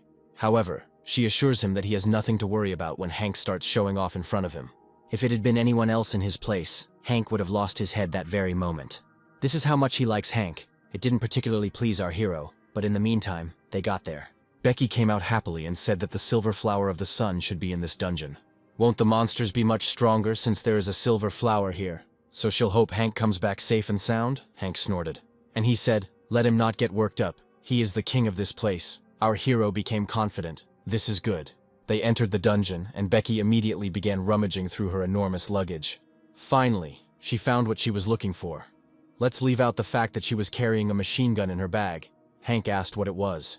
Becky replied that the ampule her family had recently invented was perfect for luring monsters. Becky seemed proud of the vial, saying that the technical capabilities of the black market should not be underestimated. She suggested setting up a trap first. You need to dig a hole, then pour this liquid into it and wait. And while Becky was explaining their plan to Hank, Hank simply poured the potion all over himself. Becky got scared and started screaming. She was tired of living. If she wanted to die, let her do it alone. But our confident boy told her not to worry, and asked if he just needed to kill them all. Becky called him a fool and threw him a ball. She said it would neutralize the poison. Its effect lasts only 3 hours, so you need to keep an eye on the time when time is running out. She would get out of here on her own, so he shouldn't be left behind. Hank admitted that she was well prepared. Just to keep an eye on him, he was even flattered. Becky was silent for a moment. And then she said that she hadn't forgotten what he had done earlier, and hoped that he wasn't trying to press on her feelings again. Hank said, okay, he understood, and said she might not bring the pills next time. Becky objected. The poison could kill, but Hank repeated that he didn't need the pill. Hank didn't answer her, only said that he felt at home here, when suddenly they heard a noise. They were monsters. They came running towards the smell. It was time for Hank to run away while he was running. The black market is a place where they do more than just sell all sorts of things, right? With that in mind, they shouldn't be underestimated. Hank had no idea the effect would be so strong. There are 200 monsters here. It probably doesn't matter how many there are. Hank kept running, because it won't change the fact that they will all become fodder for his self-improvement. Hank chose a place to fight, a large open field. Then he activated his abilities. Level 2. Hank got around the crowd of monsters in a couple of seconds and made a bunch of hits. All the monsters just exploded. The other monsters, seeing this, decided to run away, but the demon caught up with them. Hank made small cuts on them. At first the monsters didn't understand anything, and then the poison killed them. A pleased Hank said, even a little too easily, the acceleration ability is perfect. To fight low-level monsters, Hank simply walked around and waved his knife. Then he wondered if there were other skills besides the white sleep that put enemies to sleep. Perhaps he should have asked that time. No, his pride would not have allowed him to do so. Only a little time passed, and Hank had already killed a whole crowd of monsters and was sitting on his mountain. It seemed he had destroyed all the low-level monsters, so Hank decided to check the status window. He's leveled up quite a bit during this time. The speed of leveling is incredible. He's reached rank D, and in a very short period of time, he will be able to become stronger, much faster than he expected. It's unlikely that these monsters have a silver sunflower hidden away, although something is clearly wrong here. Hank wondered if the flower was really somewhere here, even though this was a dungeon. But it's strange that after the forest there's a desert right away. It's really suspicious. Hank noticed something in the distance. He came closer, but he shouldn't have done that. A monster suddenly jumped out of the sand. Obviously, the boss of this dungeon is this terrible monster, and the boss was not small. However, Hank wasn't worried. Hank had already told Becky that they wouldn't be staying here for long. But it seems that Hank miscalculated a bit. Hank jumped towards the monster and used a poison step. Becky sat bored. The antidote was about to wear off, and Hank was late. She began to wonder if Hank had left her alone in the dungeon while Hank fought the monster. And it looks like Hank was in trouble. The monster's shell is damn strong, impenetrable. Hank had landed hundreds of punches and only managed to get a scratch. At this rate, it would never end. But it's better to forget about how to finish off the monster and think about how to survive the monster's attacks. The monster's claw approached Hank, and he jumped back, no matter how strong his shell was. He must have a weak spot. This creature doesn't care at all about wounds on his body. If he had delayed even a little, he would have turned into mincemeat. Hank needed to quickly change his plan. He couldn't finish off the monster using physical attacks alone, and fighting while riding her was still dangerous. The terrain doesn't play into his hands either. Hank could use a poisonous move right now. But to activate it, you need to hit the ground, use a poisonous step on an unsteady sandy surface. Its effectiveness will be reduced by more than half, but Hank is still lucky. He will be able to find the silver flower of the sun from above much faster than from the ground.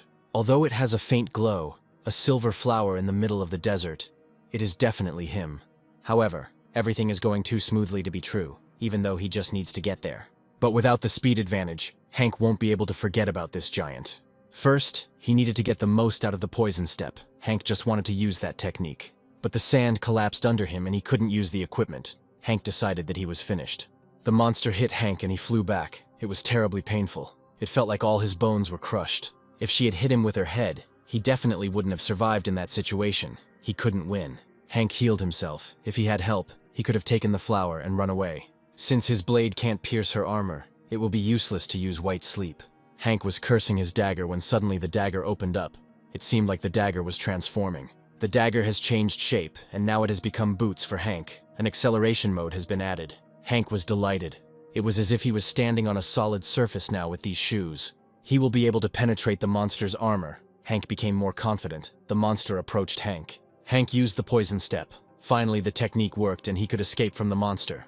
He dodged the monster's tail and ran to the flower. Hank grabbed the sunflower. It's time to finish off this monster. Hank changed the dagger, used the white dream form. It would be nice to take the core with you after killing the boss. But unfortunately, this dungeon is under the jurisdiction of the association. He'll have to retreat. If he screws up, everything will go down the drain. Even his becoming a hunter will be in jeopardy. All that remains is to use white sleep and pierce the centipede's body with sleeping poison. If the monster dies, the dungeon will disappear with it. So he has no other choice. The problem is that he can't pierce the shell. The Exa dagger reacted to his words about her uselessness. In other words, there is a high probability that his will and the Exa are connected to each other. Since the boss has a physical level of A, he will not die if you try to pierce his body. Therefore, it needs a form that can penetrate strong armor, an ideal form to pierce the enemy's body. Hank threw his weapon straight at the monster's body. Using all his strength, he would pierce its armor. Just one time will be enough. The drilling worked. The dagger passed through the monster. Finally, the monster fell. It took much longer than planned, and then he remembered Becky. It had been 7 hours since they had entered the dungeon, and Becky was already preparing to kill him. But Hank didn't suspect anything. He was so happy that he could sell it and not worry about money for a while. Soon he saw Becky. She was clearly not in a good mood. Hank asked if Becky was still there. He waved to her and said he was a little late here. She wasn't offended. But Becky asked, "A little, that's all he can say before he dies," Hank asked.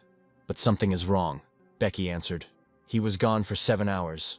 7. Hank, without looking Becky in the eyes, apologized.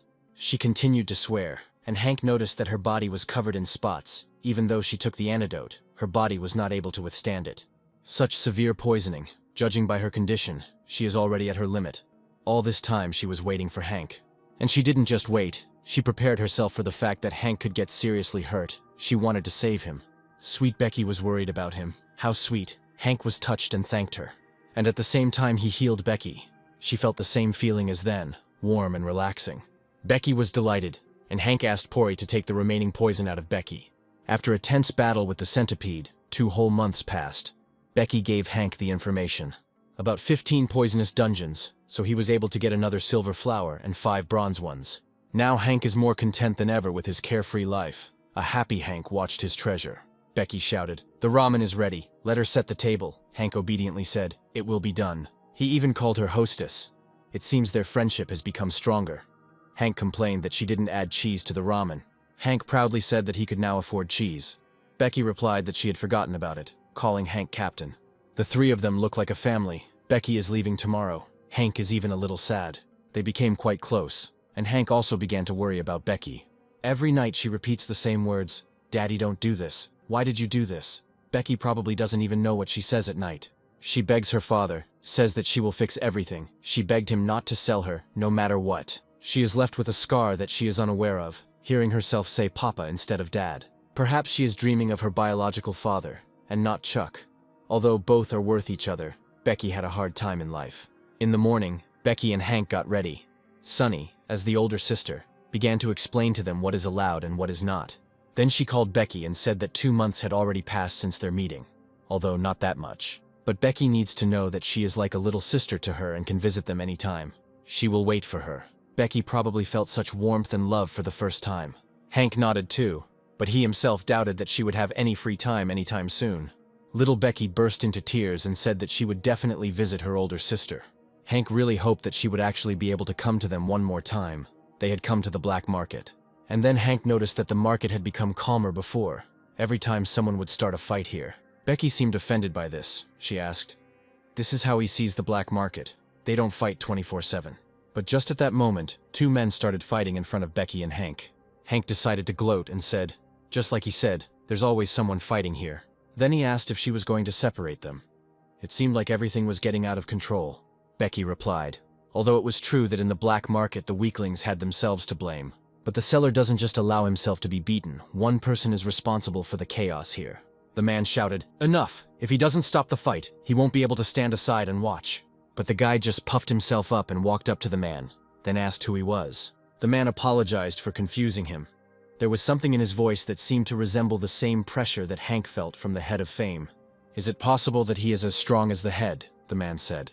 "The father is the only person who rules this place. And he, just one of the order team." Hank decided that the man must be strong.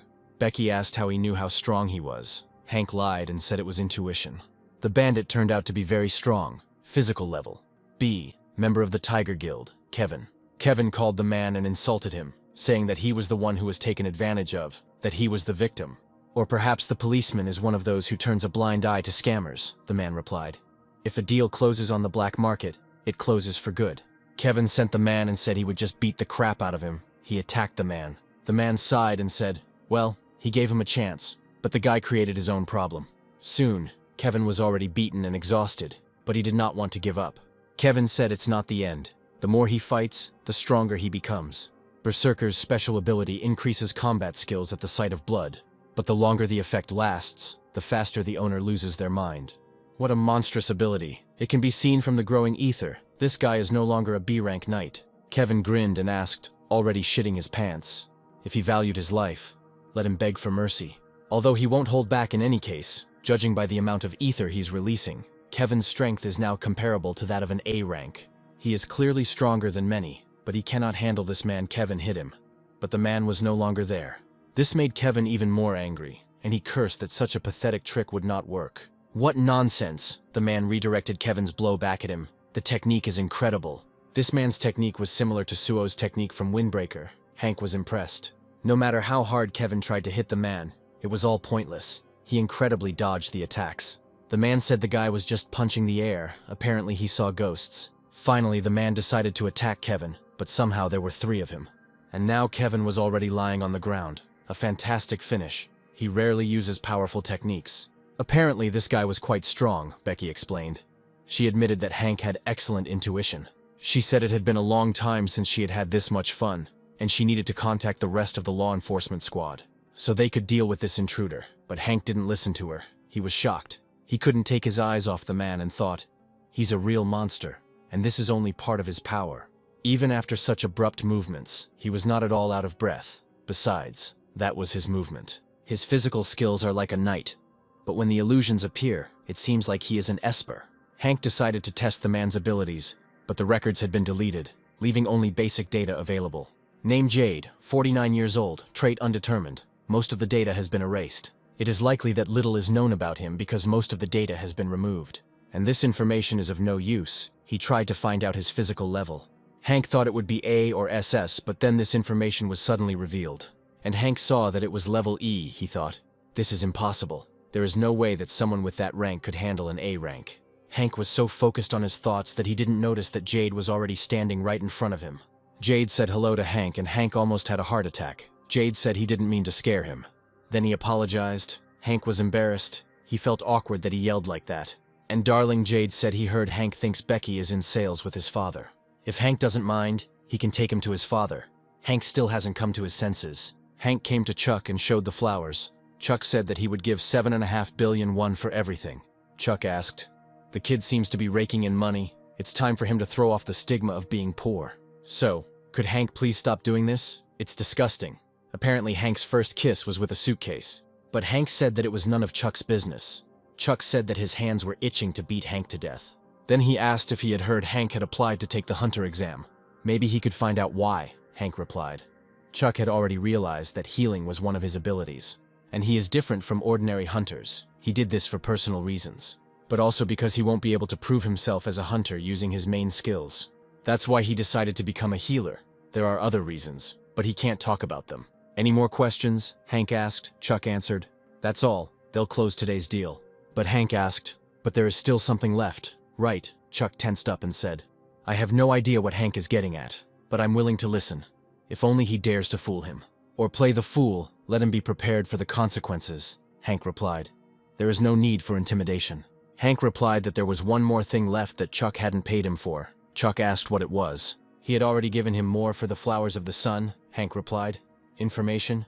Chuck did not pay for the information he had just provided. Chuck seemed to be losing his temper. He nervously pounded the table and said that he had found out everything he wanted. What if he doesn't pay Hank for it? Hank replied. There's no point in these jokes. Chuck is the most trustworthy person he has ever met. and he is also an important client for Chuck. Pay money for information or call into question their relationship, which Chuck is willing to sacrifice. Chuck said 95 points, which wasn't even stated in their deal originally. He likes this confidence. Hank asked why Chuck took off 5 points. Chuck answered because Hank is rude. Well, Hank couldn't deny that, and Chuck asked what Hank wanted, more money. But Hank surprised Chuck by saying that he didn't need money, but this man, or rather, his equipment. He wanted Jade to teach him her techniques. Chuck began to think about this offer.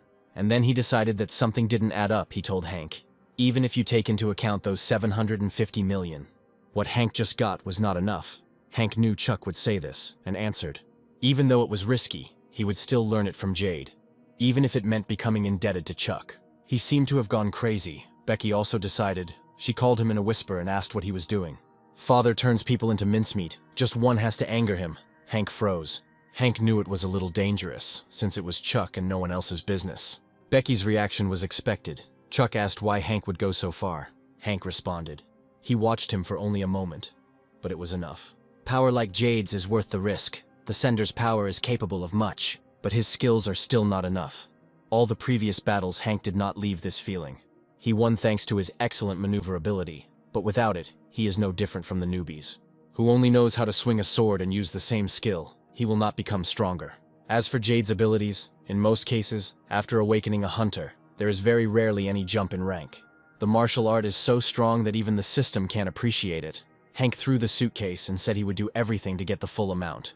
They were running out of time, so Hank asked if Chuck was willing to make that deal. If Hank can learn Jade's technique, it will help him greatly in the future. Chuck laughed and said, yes, Hank is desperate. Hank didn't try to hide it. Then Chuck said, well, all right, he'll make a deal with him. Now isn't quite the right time. But he would call Hank when everything was ready. Only Becky asked Jade's opinion about this deal. Jade agreed to carry out any order Chuck gave, and Chuck, gritting his teeth, said he could take the money. He won't get anything out of this pittance anyway. He'll name the price after the training is over. See you at the next deal. But before he left, Chuck asked Hank. He casually asked if Hank would like to learn something from him. Hank immediately refused. Then Chuck burst out laughing and wished Hank good luck, and Hank himself said that he didn't want to die yet. He finally finished what he couldn't do for a long time. Only the exam remained. Becky called Hank over and waved sweetly, saying good luck. She would kill him if he failed the exam. Hank laughed and said, he'll be the first one to pass. The crimes committed by metahumans are becoming more and more dangerous, and it is no longer necessary to stand aside and be just an observer. Those who possess great power, those who have a prevailing sense of justice. The Hunter Qualification Exam is held once a year and is known for its high demands on examinees. Being a hunter makes you more popular than celebrities, even though it's just a test. The whole country is following this event, in such a stream of heated discussions and excitement. The annual hunter exam began, and 2 guys were discussing something. The guy asked if he thought anyone of SS rank would show up this year. The second guy shouted enthusiastically, SS ranks are undoubtedly of great value. However, he thinks that this is unlikely. It is interesting how the puppy and the snake met. The puppy cried joyfully, don't hunters exist to protect civilians? Snake reminded his friend that only bandits have been bred among them recently. But Puppy said that he was sure that this year a new star would appear among the hunters. The snake asked, like that cute freak. People surrounded the candidate for the hunter Jasper. Someone was stupid enough to call Jasper modest. The journalist asked, they say Jasper registered as a healer. Can he explain the reason for his chosen class? And then the rich kid started lying that he wanted to save people, and that was all he needed. He covered his lies with sugar as best he could. But people, of course, bought into this game. But his whole game flew past the snake. He said, Jasper is definitely past. He has no sense of duty. No responsibility for his strength. No different from other bandit hunters. Wanting to save people is sheer nonsense for him. The status of a hunter is just a stepping stone. To get a higher position, the puppy was very surprised. He did not expect this. And the snake continued. The president of the association went crazy. Ken is corrupt, and dirty rumors are circulating around the head of Gideon. Although he pretends to be an exemplary hunter with a huge enterprise behind him, in reality, he is worth nothing. The reality is that people don't trust him as a hunter. If you think about it, there was one person a long time ago. Although she was forgotten because of that incident, she was the only one in the whole world that everyone could trust, the strongest huntress. It turned out that Carrie was very popular. Even now people talk about her. But the snake told his friend not to talk about it. Otherwise they'll throw him in jail, the puppy asked. Is it really true that there isn't even one good hunter to be found today? If you think about it, he is too pessimistic, the snake replied. He is not a pessimist. It's just that their world has long since rotted. But the puppy said, and yet, he is sure that not all is lost. There are probably still hunters with great potential. And for those who think of others first, a new SS rank hero will definitely be born today. Our little one changed his hairstyle. Sadly, meanwhile, the rich kid was at a photo shoot. The photographer asked Jasper to pose, and he willingly posed for the photographer. The photo session ended, and the photographer asked Jasper to look at the photos. The photographer said there were so many good shots, he couldn't choose just one. Jasper's ego must have gone through the roof. The man licked Jasper from all sides, screaming that he had no equal in this industry. Jasper thought, what nonsense. It's not about the photographer's skills, but about the fact that he managed to work with an amazing model. What a modest guy. He thought that was why mediocre people irritated him. It's funny. He was the one who was mediocre. The photographer asked to take another photo for the headline. The title will be The Savior of the New Generation, who will become the successor of Mary. He could only hope for this position, because a truly cool healer was behind him. The photographer suggested taking a couple more photos with different concepts for the future. He decided to take photos from a further distance, so Jasper moved away a little. The photographer shouted, "Follow him, be careful," but it was too late. He collided with Hank. Well, a drama happened before people's eyes, and the photographer did the right thing by photographing it. Jasper wondered what the hell was going on here. A romantic scene between rivals. Hank asked Jasper if he was okay, and Jasper wondered why he was being photographed with such a freak. Who did he call a freak? It seems like something is wrong with Jasper's head. Hank said that he could heal him if he was injured. Jasper thought, let them remove the pedals. Because of this idiot, even their manhwa genre will change. The boys stood up and Jasper was still very annoyed. Hank didn't understand why. Hank asked Jasper if he was okay, but Jasper just looked at Hank. And Hank sweetly offered to pay the dry cleaning bill. He would give me his phone number. The kid didn't finish speaking as the asshole threw Hank's phone on the floor. What a horror. The screen was destroyed.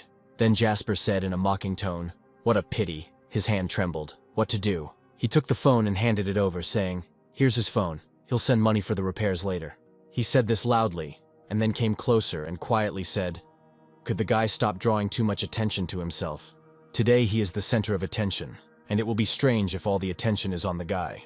Let him remove phrases like dry cleaning bill from his vocabulary, because his clothes are from the donation box. He hopes that the guy has finally realized what's going on, and that it's better if he doesn't see her." Jasper's disgusting behavior had angered Hank greatly, and he was not going to stand by.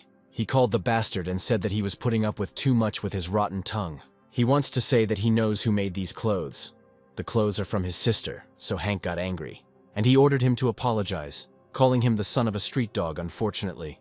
A crowd gathered at that very moment, but Jasper only snorted. Suddenly, they announced that the first test had begun. Candidates were asked to gather around a device that measured a person's metastatus. The crowd left, and the arrogant Jasper asked Hank if he wanted to make a bet with him. Hank thought he wasn't just a healer. He also had night abilities. Something was fishy here. Jasper said the rules are simple. If the guy's stats are higher than his, the guy wins. If they are lower, he loses. And the loser gives 10 million won to the winner, meaning that if the guy wins, he will give both the money and an apology. Jasper once again mocked Hank by asking if he wasn't afraid of those 10 million. Hank replied that everything was fine with him, and that he would kill him if he decided to change the rules. Little Hank recorded their conversation. The guys gathered in the hall. Maria spoke in front of him. Something was bothering her. She asked if Jasper had had so much ether before. She is sure that he was at the E rank level when they first met. But the ether that is coming from him now is not lower than B rank. Jasper was happy that Maria was looking at him, and Maria thought Jasper was not an official hunter. Therefore, he would not have been able to enter the dungeons it was necessary to defend the gates. Hank had already been in the dungeon more than once. Maria asked what the president thought. The head replied, "No idea. He is not as sensitive to the air as he is." Then Maria thought, the president is avoiding the conversation again, like a couple of months ago. There were rumors that Jasper visited their research lab quite often. She wouldn't mind if he came there to look at new inventions or to take a tour. But what if he got involved in some kind of experimental program?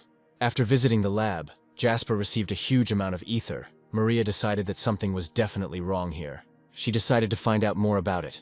Maybe she wasn't so hopeless. It was Jasper and Hank's turn. Jasper asked if the guy had at least 101. Hank replied, beaming with happiness, unaware that he was digging his own grave. The guy asked Jasper and Hank to stand in front of the measuring device. Egghead said finally, "The most promising hunter of this year is Jasper." Jasper walked confidently past people who were discussing what his result would be. And Jasper himself thought, these simpletons are only good at talking. Well, let them watch carefully. He will show these losers how different they are from each other. It seemed like the lab rat was proud of its power. The ball lit up. People asked, so much ether. The guy announced that candidate Jasper passed the test with a score of 9,103 points. People were so happy, as if they had achieved something. They said that Jasper would take first place this year. Jasper smirked and thought, fed up, that he wouldn't be able to overcome such a gap in points. What was all the arrogance for? It was not too late to back down. But Hank calmly approached the ball. Jasper gloated. He asked, he wants to prove that he has balls, but pride will not help. While Jasper talked and told Hank that his family would be proud of him for his courage, because he went against him. He didn't notice Hank's bright light at all. Even the guild leader was shocked. Hank finished the test, wondering what the result would be. But Jasper was noticeably nervous. Sweat was pouring off him in streams, and the employee announced, candidate Hank passes a test with a result that cannot be calculated. People started discussing that this had happened before. Maybe the device was faulty. Jasper burst out laughing and said, of course he wasn't laughing at Hank, just, this happens extremely rarely, when the points are so low that they cannot even be counted. What nonsense. Jasper scoffed that Hank must have used staged lighting. Snake passed by him, lightly brushing Jasper's shoulder, and that was enough to anger Jasper. But the snake asked everyone to step aside due to a malfunction of the device. The candidate would have to undergo the test again. Snake was the head judge. His name was Hell. He asked the other candidates to step aside. And the puppy's name was June. The head judge came up and said hello to Hank. He apologized for the trouble and asked to go through the test again. Hank asked about this. The judge replied, yes. This device has higher sensitivity, so it is able to measure even low ether readings. The gangster said he remembered. The egghead asked what he was talking about. The gangster replied, he sees that thing. The golden core is a high-quality item used on bosses in dungeons with a 7-star difficulty level. An incredibly valuable artifact. Not for monsters with low ether, but for those whose ether is so high that it cannot be measured. The chief judge said he didn't expect anyone so high up on the air to be here. Before this, only one hunter had been tested using the golden core, but the result remained unknown. However, today the core was able to establish the result. Hell congratulated Hank on the result. As soon as people heard the result of 100,000 points, they started screaming at once, and the reporters went completely crazy. They started calling other reporters and recording what was happening on camera. Everyone ran towards Hank at the same time. Past Jasper, it seemed the guy was in a bad mood. And Hank himself wasn't particularly happy. He was scared that reporters surrounded him and asked questions. Clearly not expecting such attention, Hank asked the reporters to step aside. But no one listened to him, so Hank used a poisonous step and ran away from there. Before the people could even blink, Hank was gone. Hank complained that they almost questioned him. It was dangerous. Hank approached the defeated Jasper and asked, it seems they need to discuss something. Jasper was so angry that he rubbed his finger until it bled, and Hank was waiting for his apology. Hank said, he can't hear anything. Louder, stop mumbling. Hank continued to press. Jasper was so childish that he couldn't even ask for forgiveness for his own mistake. Hank got tired of waiting, then threw him a piece of paper and said, he wrote down his account number, and let him not delay with the money. Hank left, and Jasper was dramatic, crying blood, and said that he would kill Hank. The most painful death that will kill him. Jasper was left without fans, his ego shattered into pieces. Bishop Guild Deputy Owner Gray said, 100,000 points, Bishop Guild Master Red replied. The maximum number of points that a golden core can show is 100,000. This means that no one knows exactly what this guy's ultimate level is. He already knows it himself, but they need to lure this guy to themselves, Gray replied. Of course. Especially considering the fact that last year they had cranes that were promising hunters. So this year, no matter what, Red said, these memories make me want to puke. We have to be on our guard. This time they will never let anyone else take this guy away from them. But the chief still couldn't get over what he saw, he said. And he thought that the newbie was just a brat. But, as it turned out, the brat is a real dragon. The first test is over. Now it's time for the second one. The kitten was injured. Hank needs to heal this animal.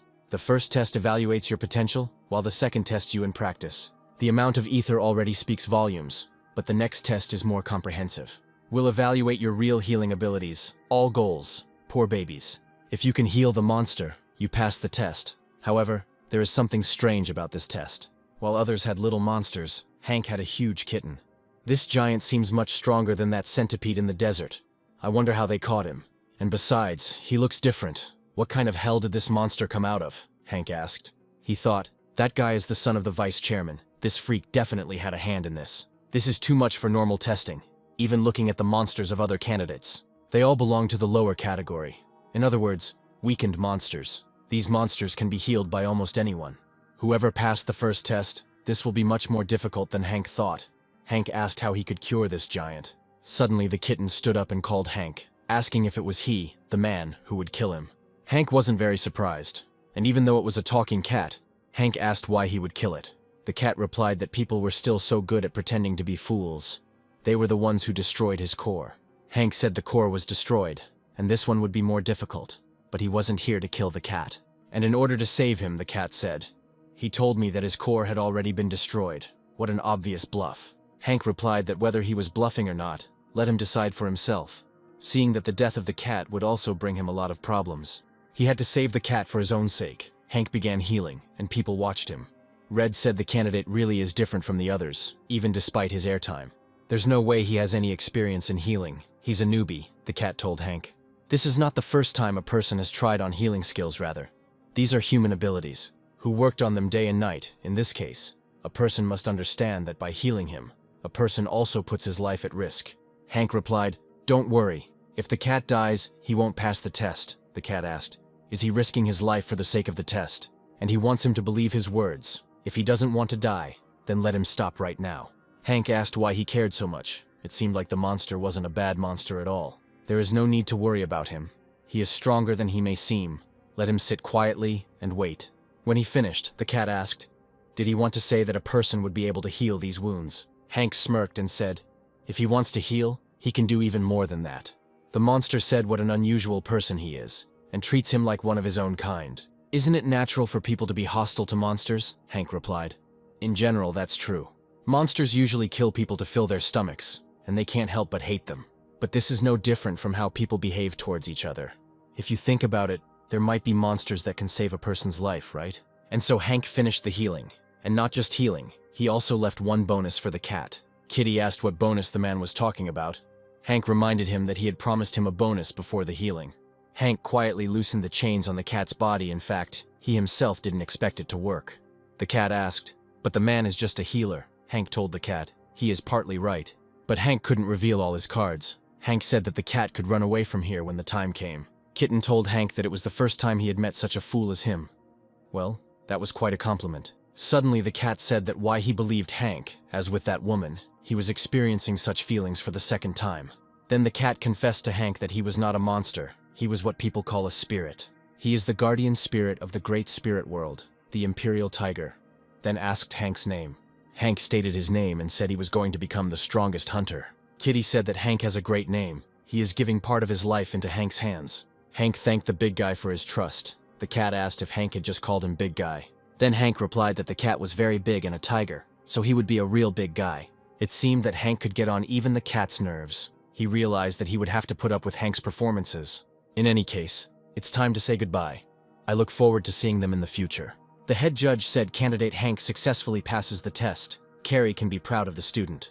But Jasper couldn't concentrate at all. He couldn't heal the monster's wounds. The employee said that the time was up, so it was time to leave. Jasper, instead of leaving, he started insulting the employee and shouting that he only needed a minute to finish. They announced that the exam time had come to an end and asked candidates to stop using their skills. Jasper dared to insult the chief judge and shook his head. Hell said, he is here. Not good. The test should be equal for everyone. It seems the judge decided to re-educate Jasper. He recalled that the president tells him to treat everyone equally, but Jasper expects special treatment. By doing this, he humiliates the president. Jasper exploded and started screaming, deciding to look down on his father. His father was far more powerful than any president, and Jasper seemed to think that everyone should do whatever he wanted. But it's time to show him that this is the real world, and he's not the main character. Hell ordered June to kick Jasper out. June was more than happy to get Jasper out of the way. He immediately grabbed him and started dragging him towards the exit. Jasper started to freak out, screaming to be let go, and Hell was irritated. He asked Jasper to calm down and return to his seat. Equality was one thing, but looking at him now, he seems to be suffering from ether depletion, where overuse of his abilities results in a lack of ether in his body. June asked Hell if he should accompany June to the medical unit, but Jasper was reluctant. He kept shouting that he needed a little more time, and Hell asked him to calm down. At that moment, Hank walked by and noticed Jasper, and he was happy to tease him. Jasper noticed him and said, just in time, we need to chat a little. but Hank himself was whispering something to him. Apparently, Hank sent Jasper to the far ends of the earth and started laughing because Jasper failed a simple test. This made Jasper lose his temper, and he started yelling to be let go, and even insulted June.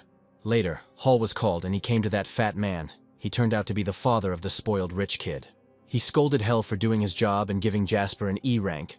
Hell calmly replied that Jasper failed the practical part.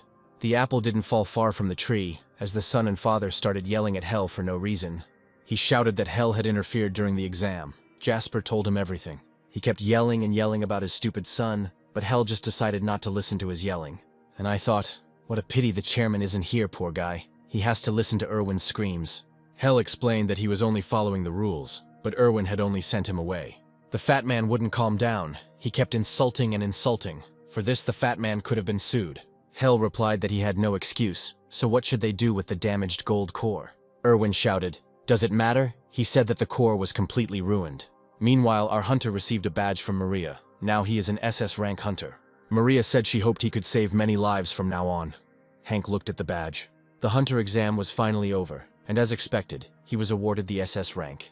And Jasper barely managed to get a measly E rank. He had too much ether for such a low skill level.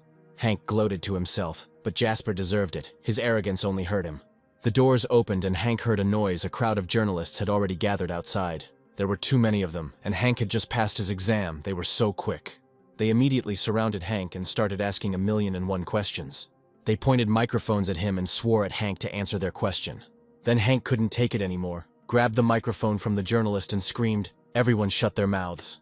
Then he calmly said that there were too many of them, so he would answer everyone at once to make it fair. He was incredibly happy to receive the SS rank, and was not yet ready to give an interview. Then he disappeared. Journalists and photographers decided that Hank had simply vanished, and Hank had simply used a poisonous move. He ran home happily, thinking that no one would catch him, but they had already found him. Fire and Water had already begun to get acquainted with Hank. Each of them introduced themselves. The two brothers decided not to delay and asked if Hank would like to join them. Red said Hank must have heard of the Bishop's Guild. They would listen to his terms. Hank laughed nervously and replied that they seemed to have gotten it all wrong. He had no plans to join the guild. At that moment, the leader appeared and said, of course, that it was impossible to join such a worthless guild. It's just a laugh.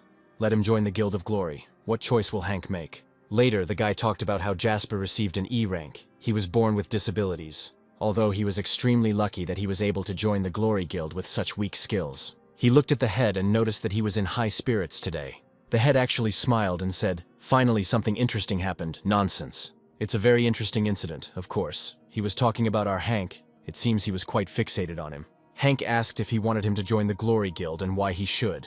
Red said the guy was right, and besides, the Bishop's Guild was the first to make him an offer. He didn't finish speaking, and the leader had already ordered him to remove his hand and threatened to deprive him of that hand. Then the little brother got angry and called the chieftain names, summoning ice stakes, which surrounded the chieftain. Then Gray asked the chief if he wanted to die. The situation got tense, and they were fighting for our baby. The head just snorted, and having destroyed all the ice, asked if he wanted him to give it his all. How arrogant, Gray said. It's a pity that Maria isn't around now, because even if the head's entire body was in ice, she could have healed him. The leader ordered Gray to watch his tongue and attacked him. But he couldn't hit. The fire grabbed his fist and the leader said, "So that's what it means. The rumors about the strength of their guild weren't lying. He thinks they're so good they can compete with the glory guilds," Red sent him. The fire was also SS ranked, just like the ice cream. Gray called on his powers. The fire reminded him that this was a residential area. Gray apologized, and Red said that it looked like they had already screwed up the proposal. He apologized for them showing such a humiliating side of themselves in front of Hank. But Hank said that he was refusing the offer from the Bishop's Guild. Red asked why. They were not lagging behind the Glory Guild. Hank replied, "Too far. Their guild is too far." Well, you can't argue with that. But Hank said he might consider it if he could work from home. But the guys didn't seem to like that brilliant idea. Gray asked what kind of hunters work from home, and the light shouted, meaning Hank will join the Glory Guild. But Hank was still sulking, so he said no, even if he died and was reborn again. He would never go there. The chief laughed at Hank's childishness, and he said confidently, it was only a matter of time. And now, the leader was still laughing and saying that in the end, the only suitable place for Hank would be the Glory Guild. Death of a hunter. For hunters who deal with monsters, death is the closest friend. So which dungeon takes the most lives? Poisonous dungeons that contain deadly poison everywhere. or high-level dungeons with incredibly strong bosses? Neither one nor the other. The answer is simple. Dungeons for beginners. These dungeons are quite easy, but this does not mean that they are safe. Many novice hunters underestimate the danger, and they die a senseless death, so the Hunters Association introduced a special rule. Thus, the Hunter Probation Program was created. Even Hank, who has the official right to enter the dungeons, cannot bypass this rule. Hank came to the dungeon and two kids ran up to him and waved at him. The boy's name is Chan, and the girl's name is Cherry, and they are espers, so it seems Hank has become popular among the hunters. Hank said hello and introduced himself, then asked if they happened to know where the others were. Then two guys came up. The purple-haired guy's name was Henry, and the bald one's name was Charles. Charles said he'd heard rumors about Hank, and Hank was a handsome guy. It looked like he'd had plastic surgery. Hank was not thrilled with the compliment, so Hank suggested holding a small meeting. He would have liked to tell him a little about the dungeon, but Henry laughed and said that Hank had a big mouth. And he asked if this was Hank's first dungeon. Of course, Hank lied that it was the first. Although this is the first time he goes into the dungeon as a hunter, he has been there illegally more than 10 times. Henry said, "In that case, how about they do it all for Hank?" Charles said, "Although you can't tell right away, they are veterans of their kind. These guys seem to be very confident in themselves. But they are not SS-ranked hunters." Henry said that they can help Hank if he pays them. "Well, they are just common crooks." Hank asked what would happen if he refused. Henry said then they won't do anything. They're just trying to help the new hunters. Those two had already paid them, and he should give it a try. They wouldn't let Hank down. While they were talking, Hank decided to test them. They were both D-rank knights, and if they really had a lot of experience, this dungeon will be a piece of cake for them. So why is it that D-rank knights can enter any guild? And these guys cleared dungeons for cheap. They specifically choose such easy dungeons to rip off money from newbies. Apparently they were kicked out of their guilds and are now just ordinary vagabonds. And since it's a bit scary to go alone, they take money from newcomers so they can at least have something to live on. To offer such a thing to a SS rank hunter, do they really have some kind of ace up their sleeve? Or they just don't take Hank seriously, which is none of our business what they're up to. Because even if they cross the line, Hank will just finish them off, monsters. Difficulty 1. Two bandits were chopping up the monsters and shouting, "It's easy, they're so weak."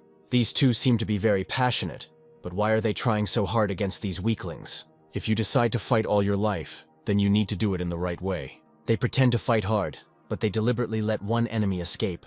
And all this is just because of money. This is starting to irritate. Hank sighed. He used movement. If it had been someone else in his place, he could have suffered. Slowly but surely, their joke goes further and further, and Hank is already getting irritated by the behavior of those two.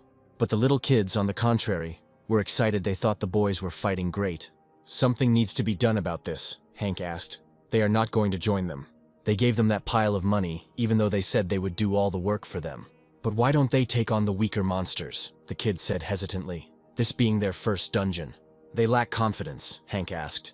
"So they're not going to do anything at all. Confidence comes with action. These are level 1 monsters. What's so scary about those monsters? Which are no different from ordinary rats. And even if they are wounded, so what? They have already forgotten who he is." Then the kids gathered their courage and said, "Yes, they are not as weak as they might seem at first glance." Hank was glad he could motivate them a little. That would be more than enough for now. "The main problem is over there. The espers killed a couple of monsters," Henry said. "It looks like the espers attacked, and it didn't seem to make them happy." Henry asked if it was the hands of their dear clients. He told them to just watch from the sidelines, and the kids responded that they needed to do something too.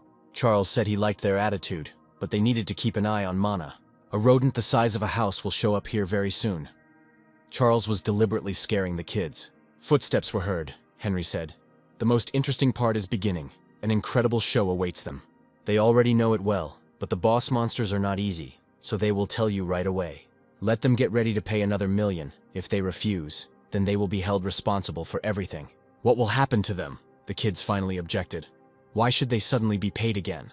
The contract didn't say anything like that." Cherry tried to reason with them, but Henry made it clear that he wasn't listening to her. Then he showed his true face. He ordered the guys to shut their mouths. "If they don't pay, the monster will eat them without salt. If they are unhappy with something, let them file a complaint with the healer." They decided to put pressure on Hank so that Hank would pay them. They were waiting for his answer. SS rank no doubt sounds cool, but the higher the rank, the more responsibility. Hank still hasn't figured it out. People want it. SS ranked hunters can't escape other people's attention. Everyone Henry saw was like that. Hank must think it's unfair.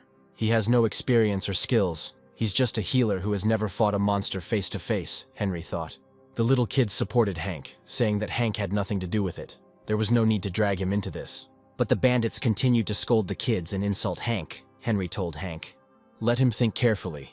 If he doesn't pay them now, they will simply leave the dungeon. With wounds all over their bodies that he would inflict on himself. And he would spread a rumor that the insignificant healer almost killed them. People need a hero, but at the same time, they envy them immensely, which is why the SS rank is far from the best. As it seemed to everyone, and they didn't care that you were just a newbie, the monster had already arrived. Henry wondered what he would do, get angry, or think it was unfair. It would be great if he could film his suffering in the first-level dungeon. What a pathetic guy. Well, it's time to put these upstarts in their place, Hank said when he was a kid. Hunters seemed incredibly cool to him, but as soon as he grew up he realized that they were real pieces of shit. He had never met such stupid people. The guys got scared and then Henry screamed. He forgot who was in charge here. He would tell the media about everything. Hank was behind him and offered to tell a story. On the day of the application, Hunter Gideon personally taught one guy a lesson. And it was him. Hank didn't really want to mention the chapter, but he had to take advantage of everything he could. Now Henry couldn't show off.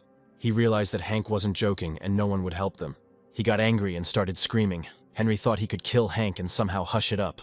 But Hank was already behind him and asked Henry why he wasn't attacking, deciding to stand still. Henry started shaking in fear and dropped his sword. And then he called them worthless trash. And the reason the boys froze was because of the huge rat, and Hank asked who was in charge now. The guys were silent, then Hank ordered them to answer, but the bandits only shook. Hank sighed and asked what they were yapping about. The half-villains. Did they really still not understand? The media will tell you what kind of mess we're in. What nonsense it would be if he'd wet himself out of fear. Because of such nonsense, he would never have received the SS rank. Where the hell do they get so much confidence from? Whether they froze or their tongues were paralyzed, Hank knew it was too much, but it would be better to teach them a lesson. Well, that's right. So Hank announced that he had a proposition for them. Even if they are unable to answer out loud, have them answer in another way, in the present moment. 2 knights are paralyzed by an unknown phenomenon, but they at least understand how critical the situation is. They find it strange that a healer is capable of something like this. However, if they continue in the same spirit, he doesn't guarantee that they will stay alive. They want him to do all the work for them. Hank jumped sharply towards the monster, but he didn't have a weapon in his hands. He decided to make fun of the monster or those bandits. Hank simply kicked the rat. Then he said the price wasn't that high, only 2,000,001, which meant Hank wanted to make fun of the bandits. The bandits still couldn't move, even though they were furious. They knew that Hank was up to something. But there was nothing they could do. The boss didn't take enough damage. The rat just got more angry. The bandits decided that Hank was just a fool and didn't understand anything, and that he was no use. The thought that Hank was deliberately angering the monster didn't reach their empty heads. And yet, thinking since when can healers move like that, Hank began to tease the monster. It finally dawned on them that Hank was deliberately trying to anger the monster, and they became even more nervous.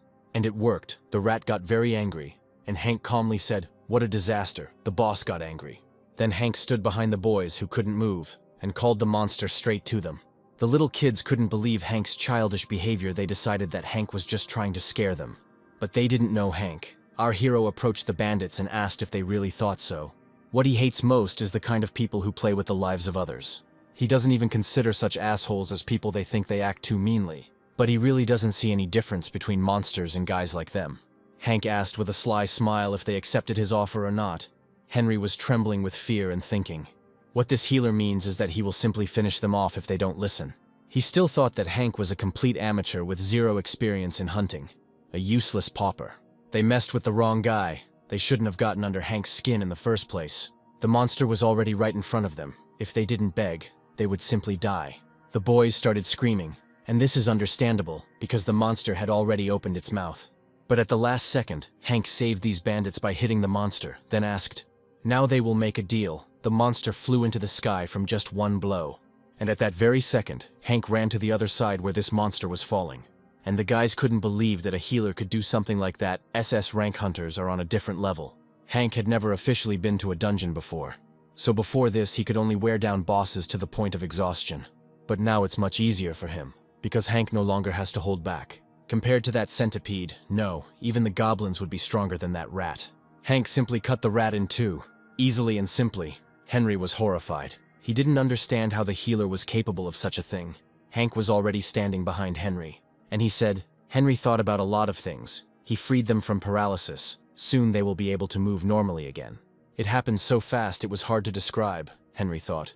He realized they had screwed up completely. Charles yelled at Hank where he was going. They weren't finished yet, but Henry told him to leave Hank. Then Charles asked why this bastard ruined their deal. Henry shouted, enough. They saw for themselves that even if he attacked him, in the end they would get it. Hank looked at them and wondered what the hell they were doing while the two were arguing. The kids, on the contrary, were delighted with his mercy towards the weak and justice towards his enemies. They praised Hank, and Hank wondered what had gotten into these kids. But since they were just having fun, Hank decided to join them.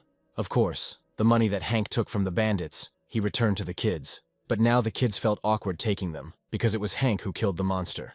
Hank said he kept his share, so there was no need to worry. He only asks them to keep what happened a secret, and besides, he has other ways of earning money. That's why he doesn't need the kids' money. It seems like the kids have a new hero today. Chan sighed and accepted that Hank would not back down and would not take the money. Hank answered, exactly. He suggested leaving the dungeon, but Chan stopped him. He didn't want to let Hank go empty-handed, and since Hank didn't need the money. Chan handed over the business card. Hank read it. Umbrella Corporation. He had heard that name before. It was immediately obvious from Hank that he didn't understand why Chan gave him the business card. So Chan asked Hank to look at the name. Hank saw the last name. Hank asked in surprise if the director was their father. Cherry promised that they would help in any way they could. You can contact them at any time. It turns out the kids have a ton of money. Realizing this, Hank was overcome with shame. He had bragged about his earnings to the rich people. Hank suggested they break up again. He was too ashamed to look them in the eyes. At home, Hank counted his black cores. Ordinary hunters are forbidden to consume poisonous cores. But Hank can easily absorb both poisonous and normal ones. Having learned about this from the system, Hank was delighted now he can visit regular dungeons. Hank had just picked up the core when it immediately disappeared, something he hadn't expected. The system showed that the effect was weak, but Hank had acquired a new skill. Now Hank can communicate with monsters, but only with intelligent creatures. He got it thanks to Pori, the time Hank used this ability. Hank wondered if the tiger had gotten out, but he was more concerned about the slow progress. I even started to think whether it was worth it to secretly go into the poisonous dungeon. It lacks a black core. The amount of ether in such ones is several times higher than in ordinary ones. Many experiments were conducted on them, but they all failed. Today, these kernels are considered waste material, but they can be consumed by the kernel eater. Not many hunters engage in core absorption. It is an unwise way to spend money. But this is the most effective way to improve skills, and yet few people do it. That's why Hank was so grateful to Dr. Jean. In general, Hank is concerned about his progress. He wondered if finishing his probationary period sooner would help his progress. If he could absorb something like that golden core, progress would skyrocket. Greedy, Hank wondered how he could get something like that. And at that moment, uninvited guests came to him. Hank asked Pori to hide. Hank opened the door and there stood the snake and the puppy. Hell was smiling surprisingly. Hell praised Hank for successfully completing the dungeon. He introduced himself again. Now he is the former chief judge. And he reminded Jun to introduce himself. Jun shouted his name. It looks like Hell was demoted because of that rich kid. Hank introduced himself awkwardly, and Hell congratulated him on achieving SS rank. Then Hank thanked them and asked what brought them here. Hell asked if Hank felt like he was stuck in a rut lately. Hank was surprised that they were so timely, Hell said. It seemed like they had a lot to talk about. They brought tea and treats, and June happily showed the bag of sweets. And Hell asked if they could come in, and she clearly didn't expect such a sweet smile from the snake. They sat down and Hank explained that they were home alone and wouldn't be disturbed.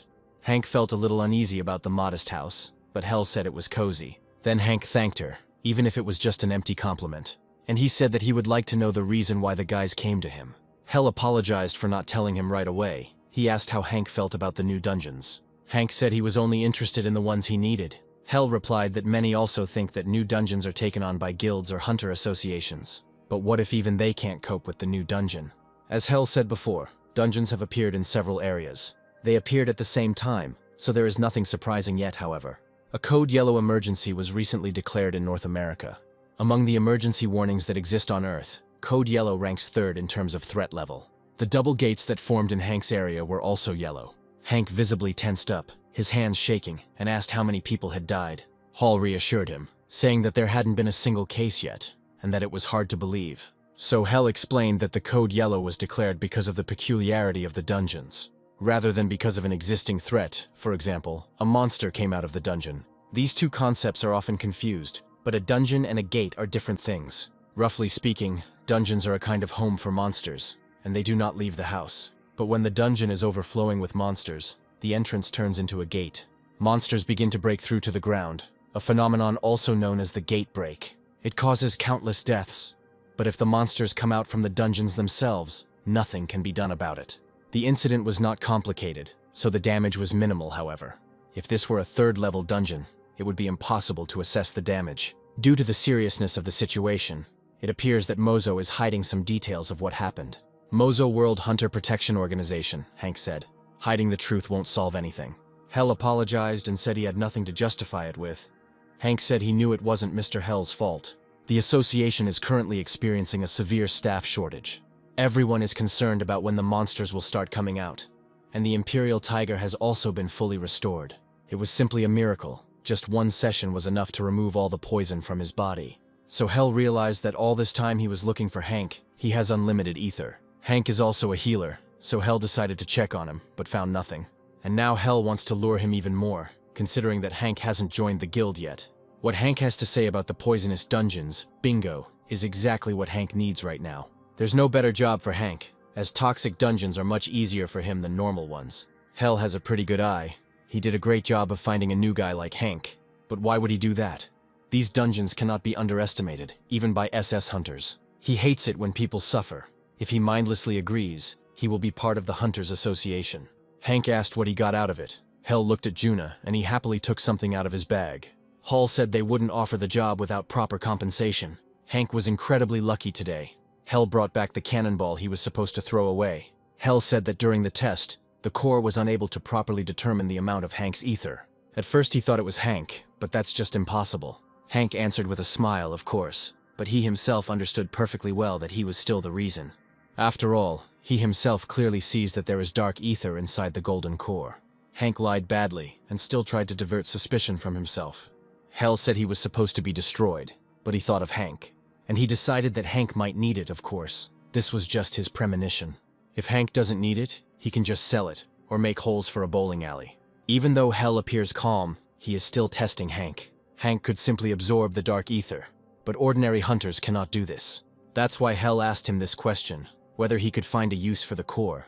What is Hell's goal? Hank decided to satisfy Hell's curiosity. However, the poisonous dungeon, plus the core, clouded Hank's mind, and he agreed to the deal. A woman holds a bucket of water with a willow leaf floating on its surface, and offers it to a passing traveler, and he puts a willow leaf on top, thanks to which the traveler does not drink it all at once. In order not to cause an upset stomach, the woman knew that, while due to her own nervousness. She was angry with herself. The most important thing was to avoid an upset stomach. Even though he has a circulator, he needs more time with the gold core. But the power of the golden core is not a bucket of water, but rather a storm in the ocean. Hank was dreaming about how strong he would be when suddenly he got punched in the face. He was training with Jade. Jade said that Hank seemed to be getting distracted during training. Hank apologized.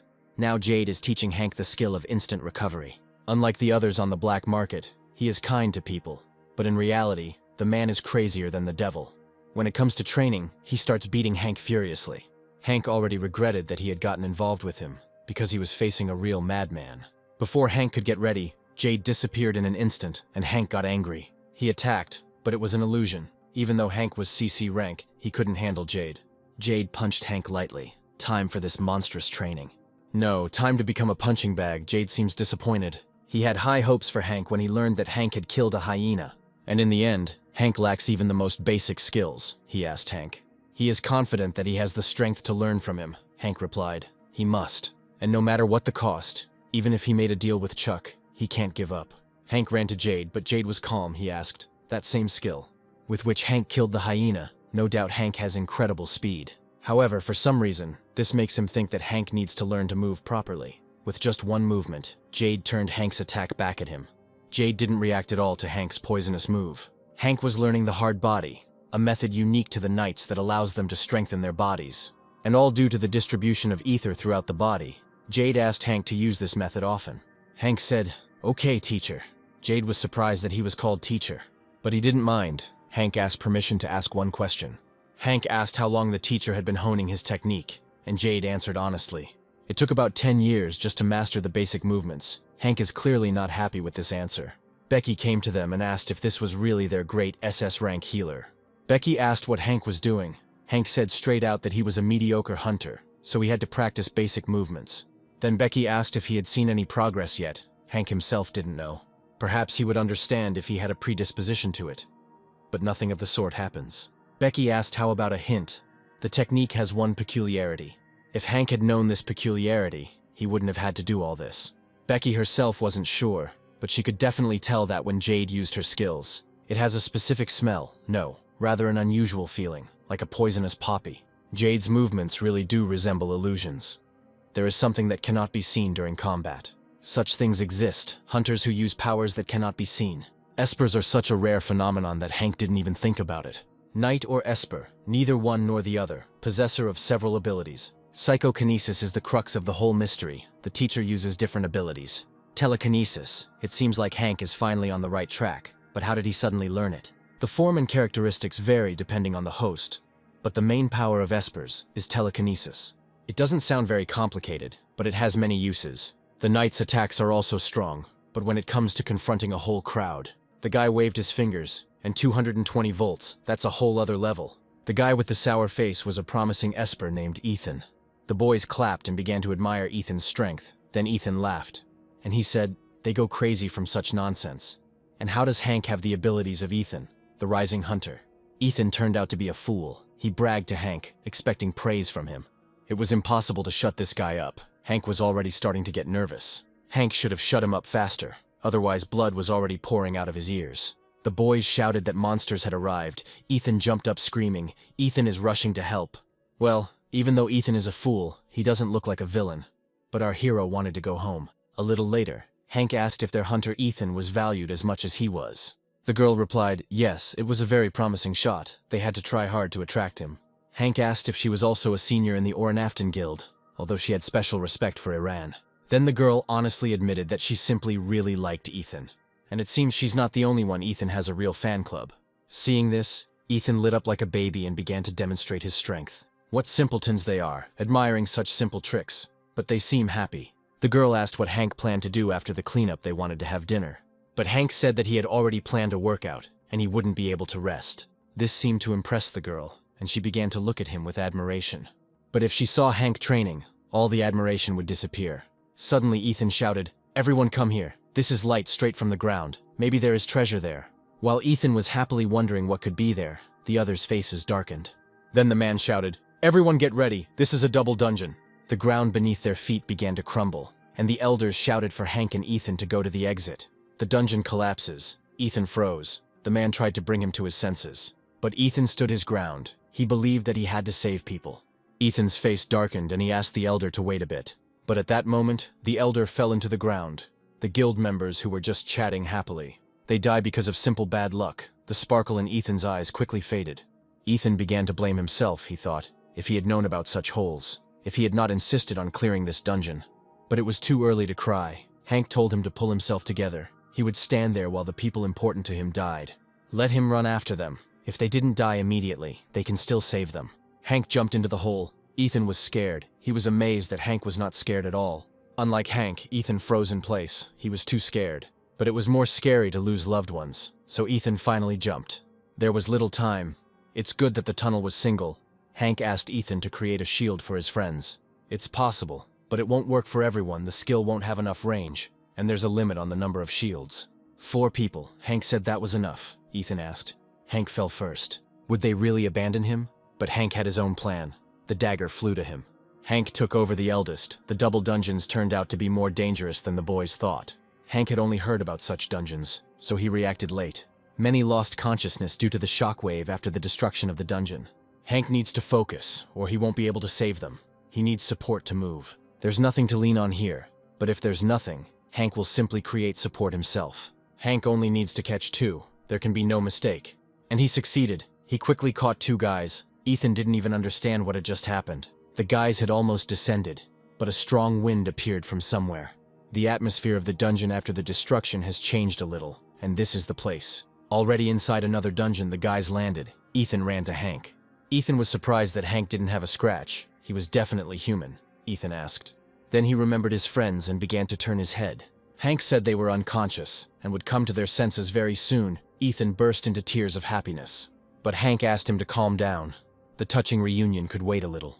First we need to deal with these monsters. Harpies are flying monsters. Harpies are cunning and wily creatures. The fight will not be easy, Ethan said. Hank nodded, but in reality, these monsters were like flies to him. One blow would be enough for him to finish them off. Ethan began to examine Hank's face. He thought Hank was hiding his emotions. Ethan thought he understood everything. They all experienced severe shock after the fall. A direct collision must be avoided. Then Ethan decided to turn on the hero and told Hank that he admired Hank's nobility. However, he would figure this out himself. Hank looked at Ethan with puzzlement. Suddenly, Ethan was called. All the guys woke up. The eldest told Ethan to stop acting tough. Then he thanked Hank for saving everyone as they came to their senses. They'll take over the fight. It's nice that they're so confident, but Hank would have dealt with it faster. But since they were all so excited, Hank decided to stay away for now. This Esper must be a B rank. He created a bunch of leaves. They flew towards the monsters. This guy is strong enough. He blew up the leaves right in front of the monsters. The guys had already started celebrating their victory, but the guy seemed to be out of breath. But then fear froze on his face. Despite the fact that he put all his strength into this ability, the monsters survived. The battle had just begun. The monsters were advancing, and the guy needed time to accumulate energy. Esper wanted to reduce the number of harpies at once, but he spent all his strength. It seems like the guys are having serious troubles. They are barely able to hold off the monsters. Hunters are people. They feel pain when wounded and get exhausted from long battles. The elder one asked Hank to get out of there, but Hank had a different plan. He just watched them from the sidelines. But the healer's job is to prevent people from getting injured. The elder one did not understand what he meant. She decided that Hank was just joking. She was upset and said that they were losing. Then Hank said that a strange man told him something similar. Giving up without even trying was just ridiculous. The older one decided that Hank was joking. "This isn't the best time for jokes," she shouted, "but he's just a healer. In this situation, they need someone with combat-type abilities. Even though he has SS rank, what can he do in this situation? It's clear that hunters look down on healers, which is strange, since these are the people who save them." The elder apologized for her words. Hank admitted that healers in most cases take a support role. But doesn't it depend on the individual? Hank threw his dagger to the monsters. "I only managed to finish off a couple of them. They probably weren't close enough." Then Hank decided to get closer. He flew up to the monsters and easily dealt with them. Cutting harpies into pieces is not difficult at all. The problem lies elsewhere. The problem is that there are too many of them. At this rate, he won't have time to return in time for dinner. Hank wanted to use the poison rain. Hank asked his dagger to transform already. There are a lot of enemies here, so you need to fill as much space as possible. The ones in the sky are the most fiddly, so ranged weapons would come in handy here. Some kind of shotgun. It seemed like Hank felt cool with this weapon. He started shooting at the monsters, but the bullets didn't bother them much. Then the boys became worried and wanted to go to help, but Hank told them not to move. If these were regular bullets, they would be of no use. But the bullets from this shotgun, filled with dark ether, the poison finally began to work, and the harpies fell one by one. The weapon, although powerful, required too much ether, causing Hank to feel dizzy. You can't use it too often. Hank got distracted and didn't notice the approaching monster. He was lucky that Ethan was there to kill the monster. Hank thanked him. Ethan was talking nonsense about rivalry again, but the problems didn't end there. After all, it was just when Hank's broadcast ended that the dungeon boss appeared. The monster's level was CC, and Ethan was worried that they might lose. But Hank turned on hero mode and said he had the strength for one hit, and this blow will be enough to finish off the feathered girl. Hank took the dagger and cut his hand and prepared to attack. He used a poisonous step and flew towards the monster. It turned out to be much bigger than I imagined. Hank attacks the monster. This is different from that time with the hyena. He activates the dark ether that flows through his veins. His blood, filled with dark ether, is capable of finishing off absolutely every damn creature on this green ball of love. A report on this week's unusual events: a second dungeon appeared during the Orifton Guild expedition. Several hundred monsters with an average rank of 4 appeared. The boss was most likely rank 6. During the battle, some people were seriously wounded, but all recovered. The boys objected loudly. Ethan and the eldest shouted that they would not accept it so easily. They were angry that Hank didn't want a reward despite all his work. But Hank continued to insist on it. He went down and asked if what he did seemed strange to them. That is precisely why he asks not to tell anyone who he is and let them tell. The fact that the Orifton Guild has cleared the dungeon will be enough. And yet the guys were unhappy. They asked what benefit he got from this. Hank thought for a moment, and the boys tensed up, waiting for his answer. But Hank's answer was too simple. The extra attention was just stressing him out, that's all. This answer greatly disappointed the boys, so they attacked Hank even more vigorously. Hank was fed up with this, and so he quickly ran home while the guys were arguing. They ran after him, realizing that Hank had no benefit from this. But there was something the boys didn't know. Hank had secretly absorbed the monster's core. His sensitivity to telekinesis increased. As Hank got what he wanted, he intended to keep everything a secret. Hank wondered if he should worry about becoming greedy, but decided he shouldn't. A couple of days later, Hank came to some building. He had been looking for this place everywhere. Cleaning guild. For some reason, Hank really wanted to get here. It's time to find out why. This middle-aged man with poor hygiene was the leader of the cleaning clan, Charlie. He drank alcohol as if on the job, and was glad that he had received permission to dungeon the poison. And he hoped that he could bring back the good old days, but he had no one to go with. He decided to call his old friends to ask if they were free, but his friend had just returned from the dungeon and could not go with him to this. His friend asked him if he was still involved in this cleaning clan that doesn't even bring in any money. He tried to convince Charlie that the golden sunflowers were gone. So, it's time for him to wake up and do something else that will bring him income. He didn't want to do this dirty work. Charlie was upset. But he couldn't give up this business for some important reason. Then someone knocked on his door. Charlie opened the door and greeted the customer. He asked what brought him here. But as soon as he saw who was standing in front of him, he screamed in shock. Hank is already famous. Hank asked if he knew him. Charlie replied, how could he not know him? After all, Hank is the most famous person in South Korea, a new SS rank, who appeared 10 years later, a brilliant healer, a mystical hunter. As many labels as our hero has, Charlie was very excited about Hank's appearance. Having calmed down a little, Charlie asked Hank to sit down and asked again. What brought him here? Hank asked. Isn't this a clan place? That's obvious. He hates unnecessary attention and being restricted, but he heard. While it's possible to join and leave clans without any problem, Charlie isn't by any chance interested in the best newcomer of all time. What a modest guy. Charlie still couldn't believe what was happening. He thought he had passed out after drinking and had dreamed it all. And there was nothing unusual in these thoughts. Anyone would think the same thing if Hank joined his guild. Hank wanted to go into the dungeon, but Charlie stopped him, and Hank didn't understand why. Charlie was even more puzzled, telling Hank it was too much.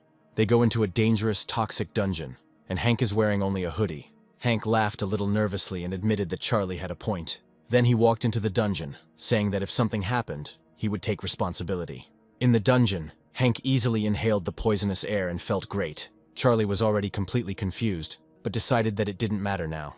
He suggested that Hank start searching to finish it faster before the monsters arrived. Hank waved his pickaxe and said it was his first order, so he was nervous. But it's not time to dig yet. First, we'll have to get rid of the obstacles. The monsters were approaching the boys. Charlie became nervous because this was not typical for devil horses. They usually only attack if you enter their territory. Hank told Charlie to get ready. It was a bit much, but Hank was happy with the new experience points. He greeted them with a smile. Several horses attacked Hank at once. Then Hank swung his dagger. Killing them wasn't particularly difficult. Charlie shouted that Hank shouldn't relax. But Hank wasn't worried at all. He asked Charlie to calm down while he chopped off the monsters' heads. Hank was too relaxed. 2 monsters ran past Hank. He was afraid that Charlie was in danger, but it seemed like Charlie didn't need help. Charlie simply dealt with these monsters with his bare hands. He fights much better than Hank expected. Then Charlie asked if Hank was really a healer. Hank laughed nervously and said that the leader was great. Charlie was embarrassed. He turned out to be talented. Hank wondered where such talent came from in such a guild. Now that the problems are resolved, we can return to excavation, Hank suggested. Charlie decided to show Hank what to do, but Hank didn't look at him. He continued to look into the forest, then said, "The boss is watching them." It's strange. Charlie said he didn't see anything because the boss was far away. Hank asked Charlie to work here. Charlie asked Hank if he wanted to go to the boss alone. This is exactly what Hank decided. Charlie was worried because it was dangerous. But then I remembered how Hank dealt with these monsters and calmed down. And yet, he said, if he needs help, let him call, Hank answered. Okay, and flew into the forest. Hank could feel this boss. Just a little further, and he would definitely find him. A great chance to discover the abilities I've been working on with Jade. Jade praised Hank, but Hank himself did not understand what it was for, because he barely touched Jade's clothes. But Jade explained that it took him 10 years, and now he was ashamed of himself for calling Hank untalented. Hank became embarrassed and said that he just had a good teacher. Jade thanked him for the kind words and then advised him to prepare, because training will now be much more difficult, the 2nd level. But Hank has already surpassed that tiger fool. He simply has to see the results of his training. Hank ran up to the monster. The poor monster didn't know that he would become a training toy. He decided to kill the monster without using his poison. Hank decided to mock the monster. Hank boasted that even without using poison, the monster was no match for him. But the monster was not such a simpleton. The puppy won in the first round. Second round, Hank got up and he was still confident. He told the dog to attack. That's what the dog did, and the blows were much stronger than Hank thought. Round 3. This time Charlie was next to him and Hank asked what he was doing there. Charlie replied that he was finished packing and didn't want to distract Hank from the fight. So I decided to just stand aside and support him, Hank just said. He shouldn't have been distracted. It seems he'll get it in full again. And that's what happened. Hank was already tired. It was still too early for him to fight with his fists. There was a huge difference in levels between them. And this cannot be overcome by normal means. As Hank thought, nothing will work without an instant jump. Hank has an exceptional talent for others. It would take 10 years to reach his level. It only took him a couple of months to develop strength, reaction speed, agility, balance. He's above average in all of this, but he can't overcome an instant leap with talent alone. This martial art was created by that monster Chuck, a technique that he created intentionally. To make it difficult to learn, talent is the main requirement for making an instant leap. It's time to admit that Hank can't defeat the monster with his bare hands. He didn't understand what he was missing. The essence of instantaneous leap was more like an illusion than a combat technique. A trick that combines a real body and a phantom. Can it be done without psychokinesis? Although they, the poisoners, can freely control the airwaves. But still, Hank only now remembered that his sensitivity had increased. He simply ignored it then, as he had no idea what it meant. And this could be the key to an instant jump. An instant jump. An extremely complex technique. Talent alone will not help you learn it. It is impossible to use this technique without understanding its principles. Everyone who saw her, regardless of rank, fell into despair. A truly captivating martial art. Hank reacted amazingly to Jade's attack. Even the fact that Hank was able to notice his attack was impressive. This means that Hank has slowly begun to figure this out. Intuition alone will not be enough for this. The feeling of the ether spreading widely around him, he was just getting the hang of it. Therefore, it is foolish to hope for something cool, no matter how hard he tries to imitate this technique. It's just a weak imitation. The monster has decided to attack Hank again. The monster hit Hank right in the stomach. Hank didn't block the blow. The result of spending maximum ether is death, unless you are Carrie's student. This is not the end. The most important thing is the holding technique, Hank told the dog to attack. Everything starts with the basics, and when you get into complex techniques, you can't forget the basics. You have to make sure that your legs move freely no matter what, but that doesn't mean that they should be light. Precision in movements is not so important. Much more important is the combination of speed, balance, flexibility, return, and direction of force. This is the reverse reflection of strength. You need to outsmart your opponent and counterattack. The stronger the enemy's attack, the stronger the instant jump will be. The monster attacked, his hand passing through, blood spurting onto the ground. This technique is beyond comprehension. Hank has finally mastered this technique. The first dungeon was completed, of course, not without serious injuries. As soon as Hank figured out the meaning of his mentor's words, his mood soared. After the first clearing, the guys decided to conquer the dungeon with special zeal. Getting entry was difficult, but hell helped them out. But Hank still doesn't know if he's friend or foe. Until this was known, we had to keep our ears open. For some reason, Pori showed himself. Hank didn't ask him to do this. Charlie wasn't particularly surprised to see Pori. He just looked at him with affection and said hello. Hank scolded Pori for climbing out as if nothing had happened, although it didn't matter. After all, the head of the guild knows about him. He got caught when he warned them about the monsters nearby. Hank asked if the cleaning was complete. Charlie replied, yes, it took a long time. There was now a lot of prey. Hank suggested taking a short break. He had a question. Hank asked why the leader became a dungeon cleaner. Charlie replied that he was not as in demand as Hank, and not as strong. Hank knew that this was not the answer, and decided to get to the bottom of it, so he said it. He noticed that the leader was obsessed with the poisonous dungeons, as if Charlie was looking for something. Charlie gave in, and decided to tell why he was going into these dungeons. A legendary flower, this flower has incredible properties, but only in words, an absurd legend that says that he can cure any disease. Hank realized that the leader was talking about the sunflowers, which he had easily found. He asked Charlie if there was a reason for him to be looking for him so desperately. Charlie replied, his wife. The kindest and brightest woman in the world, Charlie said. He is just a pathetic husband who is unable to save his beloved. He understands that it's hard to believe that someone like him has a wife, and he didn't really talk about it. Charlie seemed to be feeling guilty. He was even shaking a little. The atmosphere became awkward, and Charlie decided it was time to change the subject. He searches all the dungeons, does all the dirty work. Because of this, all the clan members left. Charlie felt ashamed that he had dragged Hank into this. But Hank asked. He was looking for the sunflower. He knows something about it. These flowers are only in those dungeons where bosses appear.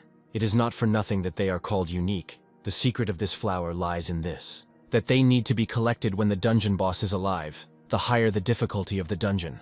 That was the quality of the flower itself. He himself had never seen a single golden flower.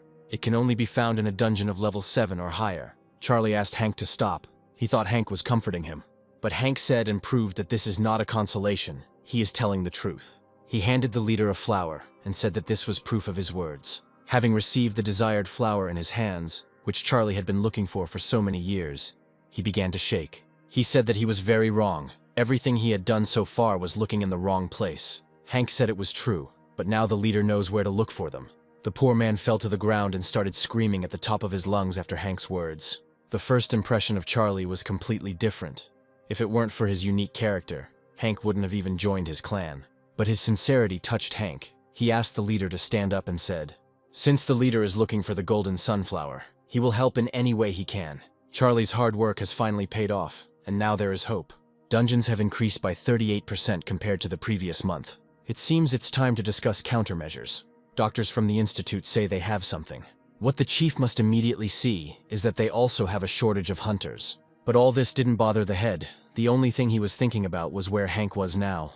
Apparently, he was irritated that Hank had refused him and still hadn't come running to ask to join the guild. So he decided to make fun of Hank. He ordered to stop sending people to the dungeons. All they need to do is wait for reporters. If the media finds out about it, there will be a resonance. Then the chief asked that he hadn't seen Maria for a long time. Was she really in that room? The secretary replied, "No, she has a lot of meetings, so she is busy." This was unusual for her, and it irritated the dictator who wanted to control everyone. And yet he was confident that everything would be fine, because she had never let him down before. Another strange guy who worried the chief. Up to this point, there were many hunters. Those who lived and did not refuse the world's attention. Arrogant hunters. The leader was well aware of this. In the hunter exam last year, a total of 3 A-rank people were assessed. The original plan was for one hunter to attract all the attention of the people, while the other 2 would quietly and peacefully join the guild. However, the new members of the Bishop's Guild suddenly changed their minds about the Glory Guild. Relations between the guilds reached their peak, and no one could surpass the Great Guild of Glory. Power and money are the weapons that everyone strives for, and his popularity is direct proof of this. Pride, strength, ideologies of all, nothing will be an exception before power and money. The lack of value of a person gives reason to discard him like trash. It can't be that he's different from everyone else. He didn't just come here for no reason. True, everyone wants to reach for power and money. Why Hank is not like that? The boss did not understand this. Hank is already strong. When there is little water left, the thirst for drinking is crowned. The same with power. He is already a strong hunter. So what's the problem? It seems the leader was tormenting himself with these thoughts. The leader didn't understand why Hank didn't want to rise to the top of this country like he did. It's so funny to watch Hank torment this hypocrite without doing anything. Meanwhile, Hank was being stalked by some girl, okay? It looks like it was Maria. She wanted to touch Hank, but he moved away and asked, "Glory Guild again." He told her not to come. Maria said she had information for Hank, but Hank immediately replied that he was not interested. It turned out that Hank didn't immediately understand who was following him, so he asked who she was.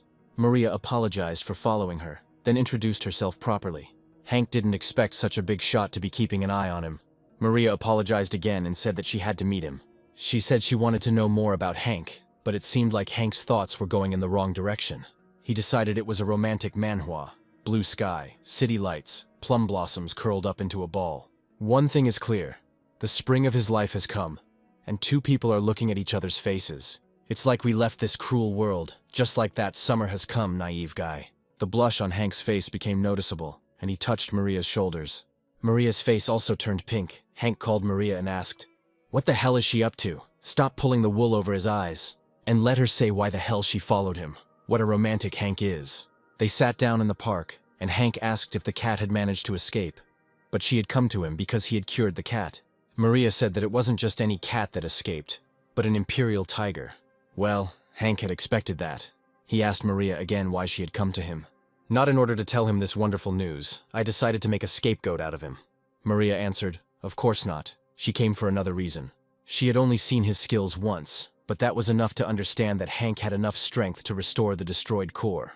I'm sure Hank is much stronger than her, and since they are both healers, she decided. This conversation will be useful to both of them, an exchange of experience and nothing more. Hank was still unsure. Maria asked if he suspected her. Hank replied, of course. Everyone in Korea knows her, St. Mary. And of course he understands that she is different from that parasite, who is at the head of their guild, but it is still part of the Glory Guild. He may be wrong about her. He will never know if she really tried to prevent that massacre.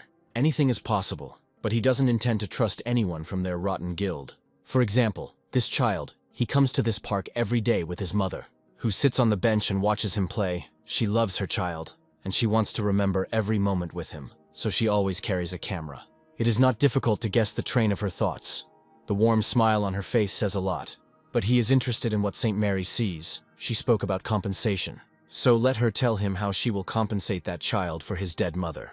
She will give him money, a house, a comfortable future if she really feels sorry. Then the reason for her arrival should not be somehow connected with him. Meanwhile, Charlie was angry. Gideon's plan was in action and Charlie was angry. When the Glory Guild decided to pounce on Hank, Charlie decided he wasn't going to stand for it. He cannot abandon his benefactor in this trouble. Retribution is coming. But it seems Charlie was talking about hateful comments rather than actual action. It was a pathetic sight. But Charlie seemed to feel like he was defending Hank's honor. He wrote to Hank that he would sort everything out, which Hank, of course, did not understand. Maria stood up. Hank asked if he was leaving already.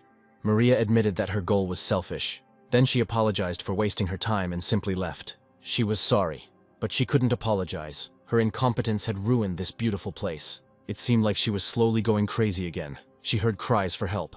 The voices asked Mary to help them, to save them. And Mary repeated that there was no forgiveness for her. The inaction of a strong man is the gravest crime of all. She believed that every death of a person was her fault. She believed that she was obliged to save everyone. The head's voice repeated that it was not her fault. Not everything in this world could be controlled. It was impossible to save everyone, but Maria believed that her failure had caused a river of blood to flow. A healer who can't even feel pain. She believed that she had killed everyone, and she deserves to die. It is unclear how self-flagellation can help people. Since she wants to save them so much, she must act. Instead of constantly whining about how useless she was, Hank stopped her at that moment. She turned around and looked at Hank in surprise, and Hank said she had blood on her hands. But her hands were clean, which puzzled Hank, because he definitely saw blood. Maria showed the side that the boss ordered not to show, but Hank said it was just his imagination, and yet he could see it all. Sees her true essence, hidden under the guise of a saint. That evening, Maria left. Hank didn't know what was wrong, but she looked extremely pale. She also left as if she was running in fear from an old enemy. Hank was puzzled. He asked the baby to drink more carefully, otherwise he would get sick, and the baby obeyed. Then the baby thanked Hank for coming here to play with him. Hank said there was nothing to thank him for. He just came here out of boredom. But the kid knew it was a lie, but Hank told him to be quiet. But the boy asked if that wasn't St. Mary. They were dating, Hank replied, if only, which disappointed the kid. The boys chatted for a long time about everything under the sun and played together. In the morning, the doctor was telling important people about some important matters. This news will most likely cause a lot of noise, so he wants to show them what they are about to see. He presents to their attention something that will elevate their guild to unattainable heights. The poisonous poppy. That same poppy that Becky was talking about. People in the room screamed, "It's illegal." The doctor asked everyone to calm down and said that he himself knew perfectly well that it was a drug. The man shouted and still decided to voice it here. The doctor answered, "Yes." "No one can resist him anyway," the man shouted. He had completely lost his mind. At that moment, a cigarette flew at him and then simply exploded. The creepy woman asked him if he knew he wasn't supposed to raise his voice during a meeting. The man chickened out, and the guild leader, or greedy mole, told him to sit down. And he asked the doctor to continue, which is not surprising, because his condition is more important to him than the lives of people. And the madman continued. The most important thing is how they can use this drug for their own purposes. Can poisonous poppy have more pros than cons, of course? He is sure of this, the head asked. Is there evidence of his theory? The doctor replied that the increased healing abilities are a hidden effect of poppy. Considering that good healers are worth their weight in gold, they may neglect safety rules a little. The woman asked if they would use it on Maria. The leader replied, "No, Maria Samo is the personification of their guild. Stuffing her with drugs is too risky a step." The woman asked who he was going to experiment on then. Another woman said Jasper would gladly agree to all their conditions. They will tell the vice president that they want to strengthen his son's skills, and they will release news about it as a PR move. That they will begin to clear the poisonous dungeons together with the association. People started discussing this idea. Everyone had their own opinion, some were against it. Against the poisonous poppy, against the poisonous dungeons, they spoke of danger. But the mole ordered that all poisonous dungeons in Korea be checked. He ordered that the dungeons be taken away if someone had already bought them, and that everything be kept a secret from Maria. No one could object to the mole. Maybe they were afraid that he would kill them, or maybe they simply didn't want to lose money. All orders were immediately carried out, and so Charlie lost the dungeon. The permits for all the poisonous dungeons that they had were revoked. They quickly realized that the Glory Guild was involved, although they didn't know why they needed them. Hank decided to make a couple of calls, hoping he could fix something. Charlie asked if he had any connections in the association. Hank replied, "Something like that." The dial tone lasted forever. Finally, the phone was picked up and Hank said hello. Hell said hello and asked if something was wrong. Hank doesn't call often. Hank explained the dungeon restrictions, and Hell admitted it was strange. And Hank, of course, believed that the Glory Guild was involved in this. Hell listened attentively to Hank and made some notes. Then he promised to look into the matter, and Hank asked how long it would take. Hell replied that since he had taken on this matter, everything would be resolved quickly. There was nothing complicated about it. Little Hank was delighted and thanked Hell, but the chief was noticeably surprised. He asked who it was. Hank replied, "Just an acquaintance, with a very dark aura." A minute passed while the chief and Hank were talking about whether Hell could help them. And in just 1 minute they were given permission. Hell really did decide everything in one fell swoop. Even faster than Hank thought, the chief decided to get ready quickly. Hank offered to help, but the chief said that everything was fine, and Hank was left alone. Now Hank realized how good it was to have connections. Meanwhile, Jade and Hank trained. Hank had improved his skills significantly, and was no longer just a punching bag. Jade had already struck for the 100th time, but he still couldn't hit Hank. But the training wasn't over yet. Jade attacked. It seemed like a normal left punch. But in reality, Jade was aiming right at his face, and Hank was able to stop her blow. 112 punches, and Hank was able to block all of Jade's punches. Jade decided to attack again, but Hank was able to predict this too. He dropped sharply. But Jade believed that this was not enough. This was not the limit of Hank's capabilities.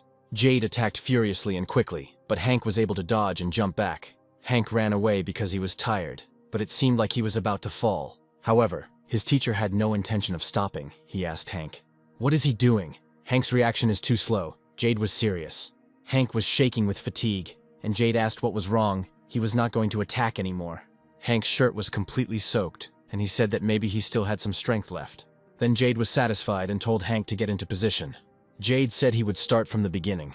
He seemed to enjoy the battle with Hank. He said he hoped at least one punch would land on his smug face today. It seems that these two were quite angry. Their battle raised huge clouds of dust. Chuck and Becky were watching from the sidelines, and Chuck asked if they were finished yet. "He has a deal coming up here." He asked for an additional fee for every minute. "Since when did this kid get so strong?" Chuck asked. But Hank wasn't listening to Chuck at all. He was focused on the battle. But Jade said Hank was too slow. Let him start again.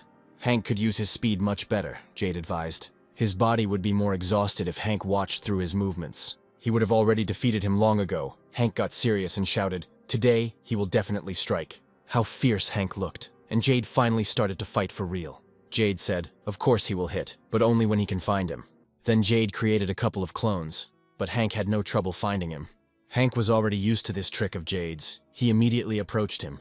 Hank's blow caused an explosion. Becky shouted what happened. Who won? Chuck replied. It looked like they had a draw. The smoke cleared. Hank was still standing. But Jade was still standing. Hank looked more exhausted. A tired Hank thought. Considering it was Chuck's words, it could be considered a compliment. There were 178 blows in total. None of them hit him. Hank seems disappointed. He put so much effort into this training. He let out a disappointed sigh and Jade said, "He's amazing." Hank was surprised and asked what Jade just said. Jade answered. Exactly what he said. He has nothing more to teach Hank. The student has surpassed the teacher. Jade congratulated Hank for mastering the instant jump. Hank ruined the sweet moment by asking if Jade was just tired of teaching him. Jade replied, "No, from now on Hank will continue training on his own. He no longer sees the point in teaching him anything else. It will only hinder his growth." Jade hid his trembling hands behind his back.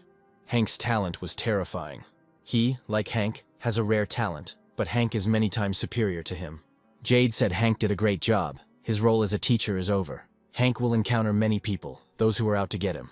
And with those who will be eaten up by envy, different people will enter his life and will torment him. However, he hopes that Hank will never forget about the people around him. It was time to return to where they came from, even if only for a short while. But it was an honor to be his teacher, Jade thought. Then Hank knelt down and thanked his master for the lessons. Jade told Hank to get up. He must have been hiding his joy behind a gloomy face. He said that you can't call just anyone a master. He was only playing the role of a teacher. However, Hank didn't even think of getting up. He continued to show him respect. Then Jade smiled sweetly and said, "Hank is stubborn until the very end. It was a wonderful time. He wishes his student good luck in the war." Meanwhile, in the Guild of Glory, an experiment was being conducted in the laboratory. Jasper was the lab rat. The doctors surrounded him and took his blood. Jasper lay there and thought about how much pain he was in, and didn't understand why he was there. Then he remembered that some kind of experiment was being conducted on him. The doctor was beside himself with joy. Having received new material, what was the point of all this? The doctor asked. Had he already woken up? The drug's effect was about to wear off, but the doctor didn't want to stop at all. And yet it had to be done. The doctor told his subordinates to wrap it up.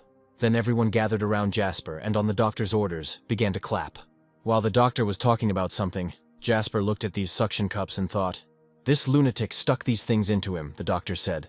"A little more, and Jasper would get an A rank." Finally, Jasper said that he had enough of the experiments. He didn't even know what exactly they were doing to him. He was scared and didn't want to take part in it anymore. But the doctor prolonged it. He suggested continuing tomorrow. Jasper said that the doctor was doing all this out of greed. After all, he always remained in second place. It's time to admit that none of them are destined to take the place of the winner. One doctor wanted to protect a madman, but he killed him without even looking at him. Then he asked what the young master wanted then. Wasn't it him? He wanted to get rid of Hank, so why does he say he wants to end the experiment?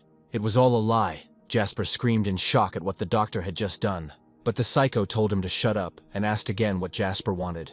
Jasper thinks why this one died is because he was getting on his nerves. No, because he is weaker than him. Weaklings do not survive in this world. He began to manipulate Jasper. He admitted that he wanted to kill his colleague out of envy. He was glad that Jin had disappeared because of the death threat, and he was here. This was the only way he could be in first place, and he believed that this made him great. He continued to pull the wool over Jasper's eyes and put pressure on him. He hinted that he had gotten rid of more than one genius hunter, reminding Jasper of the crowd, which rejoiced not at him, but at Hank. Hank's voice, the face, the grin of this freak. Greed slowly filled Jasper's heart, and then completely filled his soul. Meanwhile, our team was heading to another dungeon. But they had a new addition. Becky was also going to go with the guys. The chief asked who it was. Then Becky said hello, and said that she was the slow-witted man's guardian. Then the chief looked at Hank. Hank himself did not react in any way. And so the chief decided that Becky was indeed his guardian and bowed to her.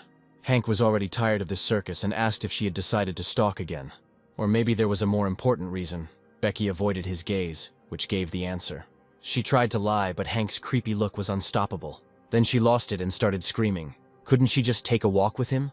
The two started arguing, and the leader waited patiently for them to finish. But in the end, I decided to ask why they had gathered here today. Hank replied, "Of course, in order to clear the dungeon. It's time to kill a couple of monsters."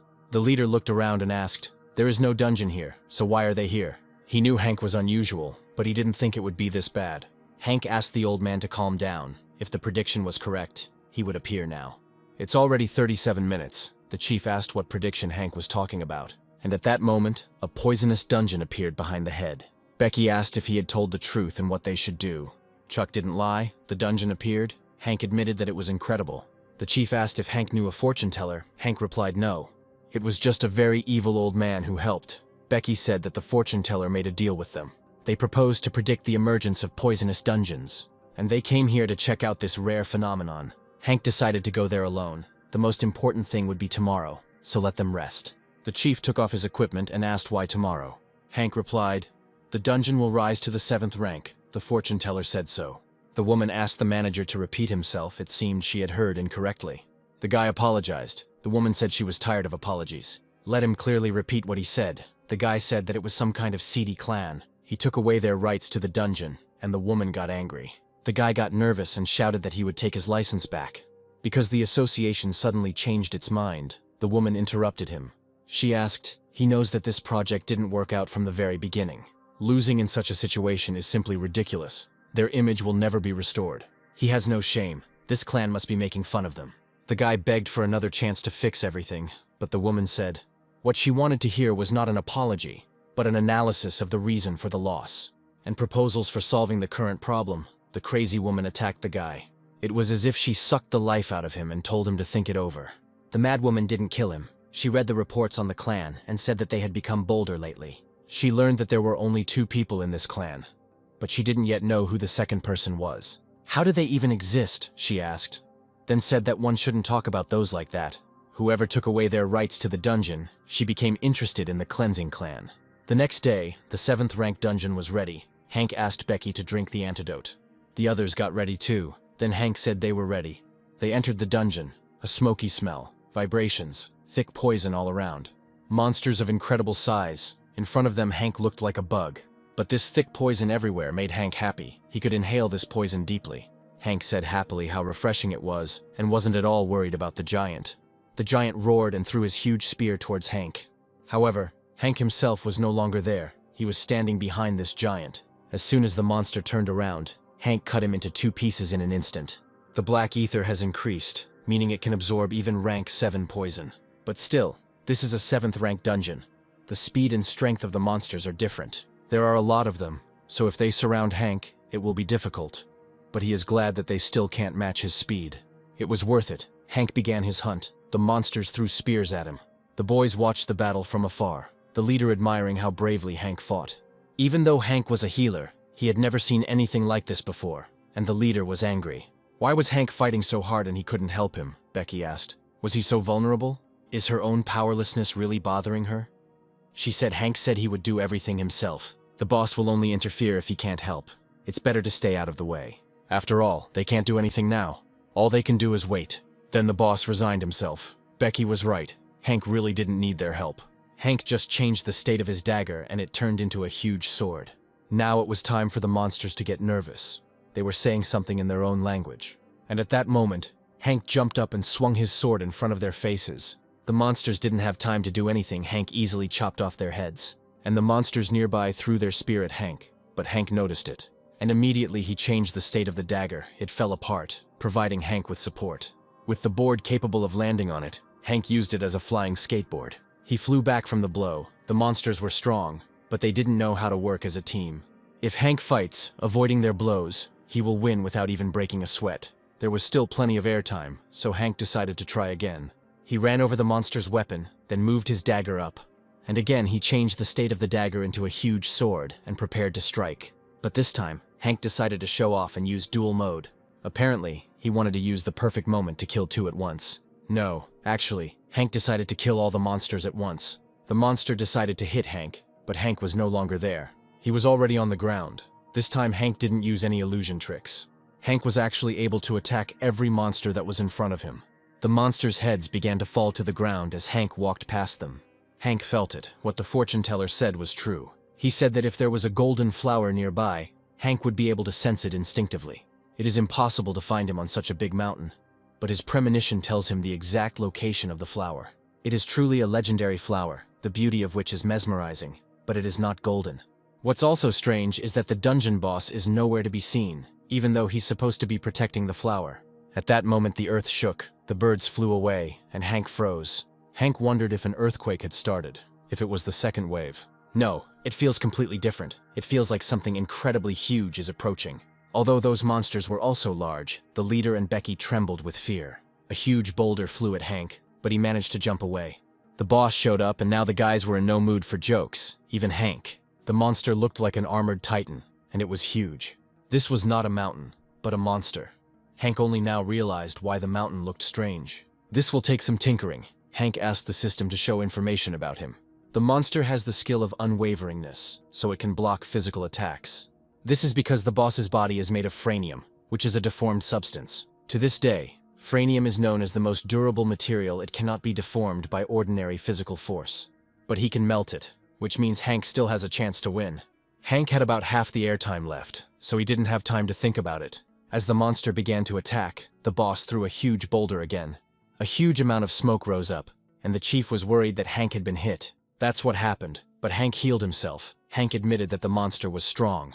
He really thought he was going to die, so he attacked Hank and blew up his own body. It seems that fighting from a distance is not the best idea. The monster can regenerate. Hank changed the shape of the dagger.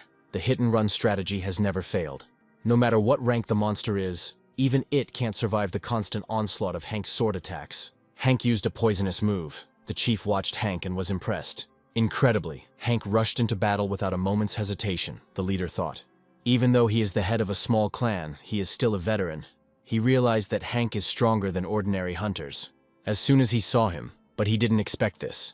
If he had been there, he would have been able to fight as well. While the chief was thinking about this, Becky noticed it, but said nothing. Meanwhile, Hank continued to attack the monster, but there was not a scratch on the monster. The monster is strong, it's all because of the franium. Hank tried everything while hitting him.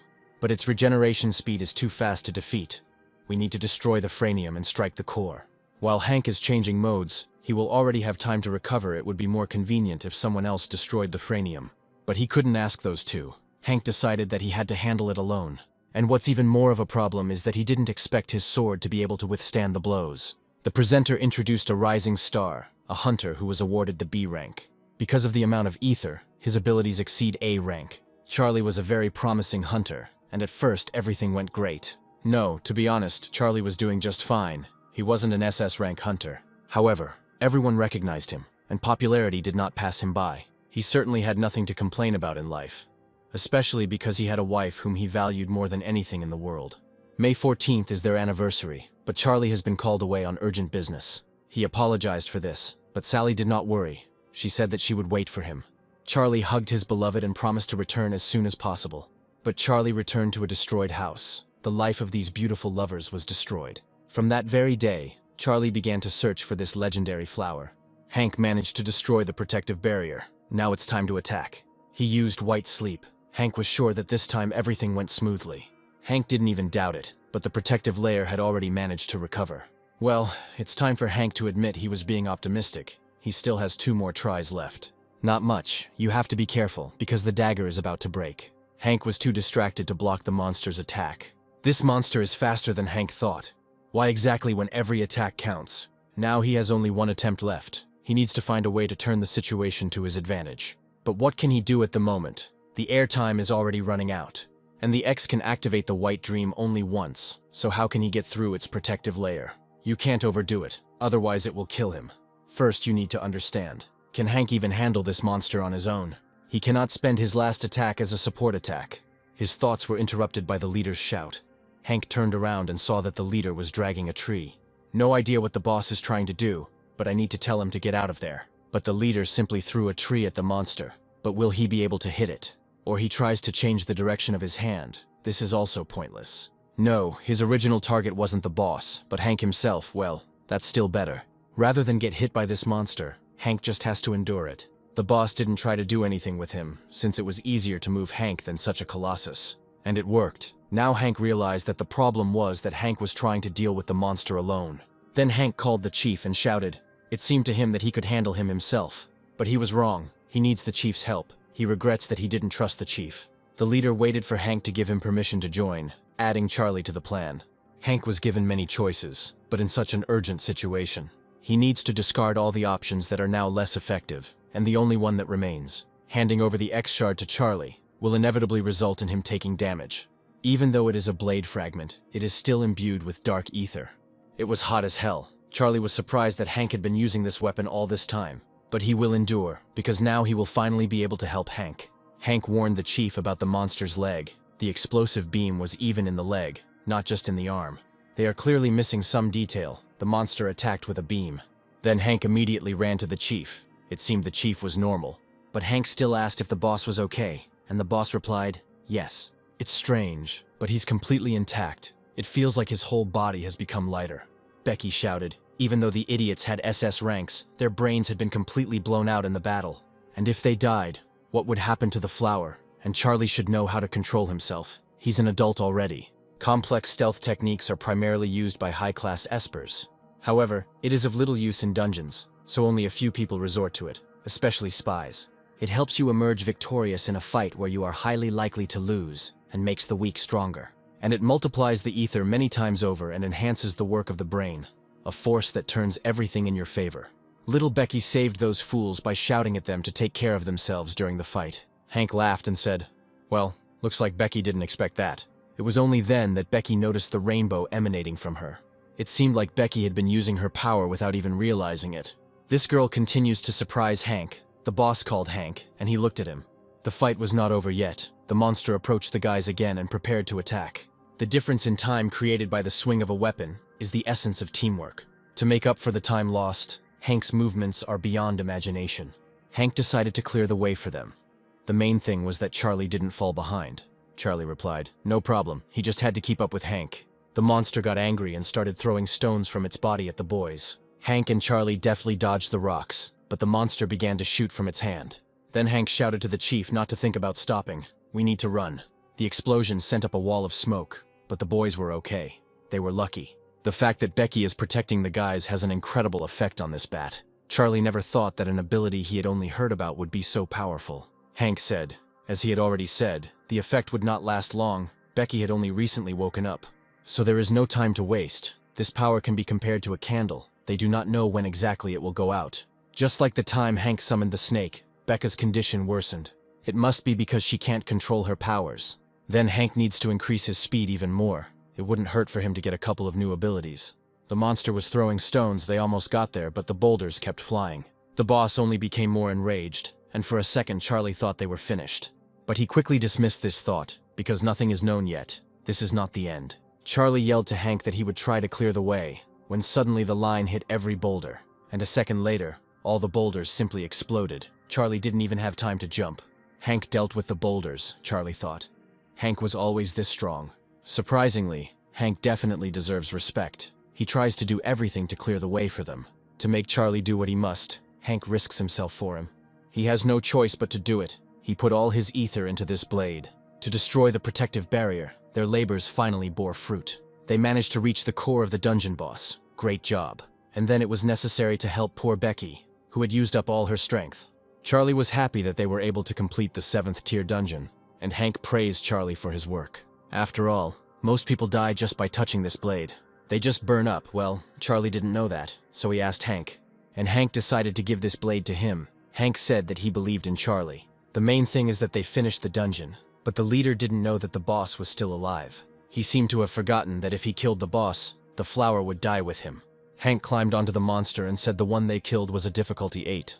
And since they are the first to discover this, it's time to throw a real feast. Hank bit his finger, and one drop of his blood fell into the monster's core, the poison causing the monster's entire body to tremble. Yet Hank's poison is incredibly strong. The boss, comparable to an unshakable fortress, died from a single drop of blood.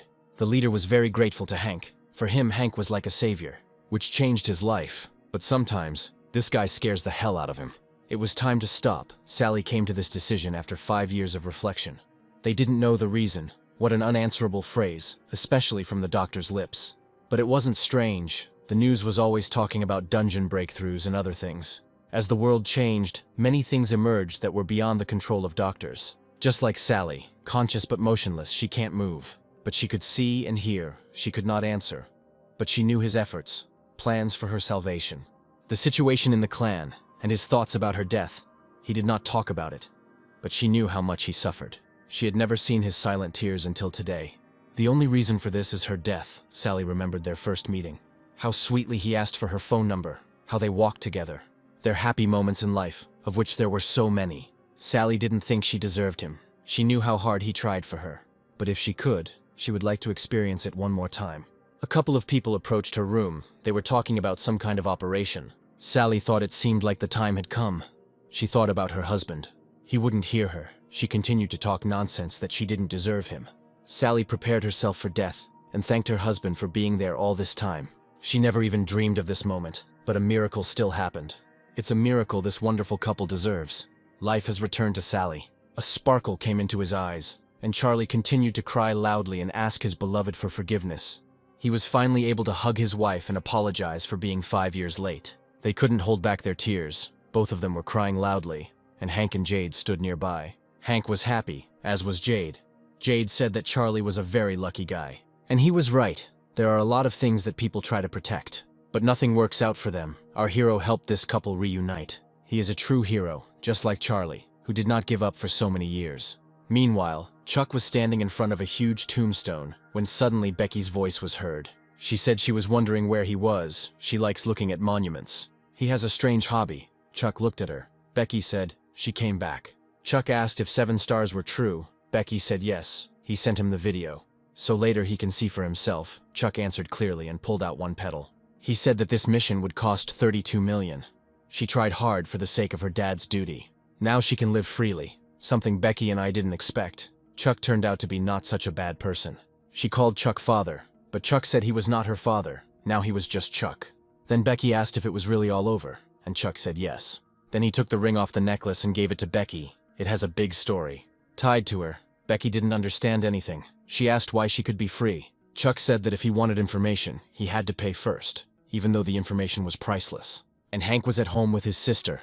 They were eating ice cream together, and they were very happy because they ate all sorts of cheap stuff all the time. But this ice cream, it's so cool that it's impossible to stop. Some kind of mini robot flew up. He reported that the user certification was completed, which was exciting. Just as Hank was asking if it was dangerous, Gene appeared on the screen.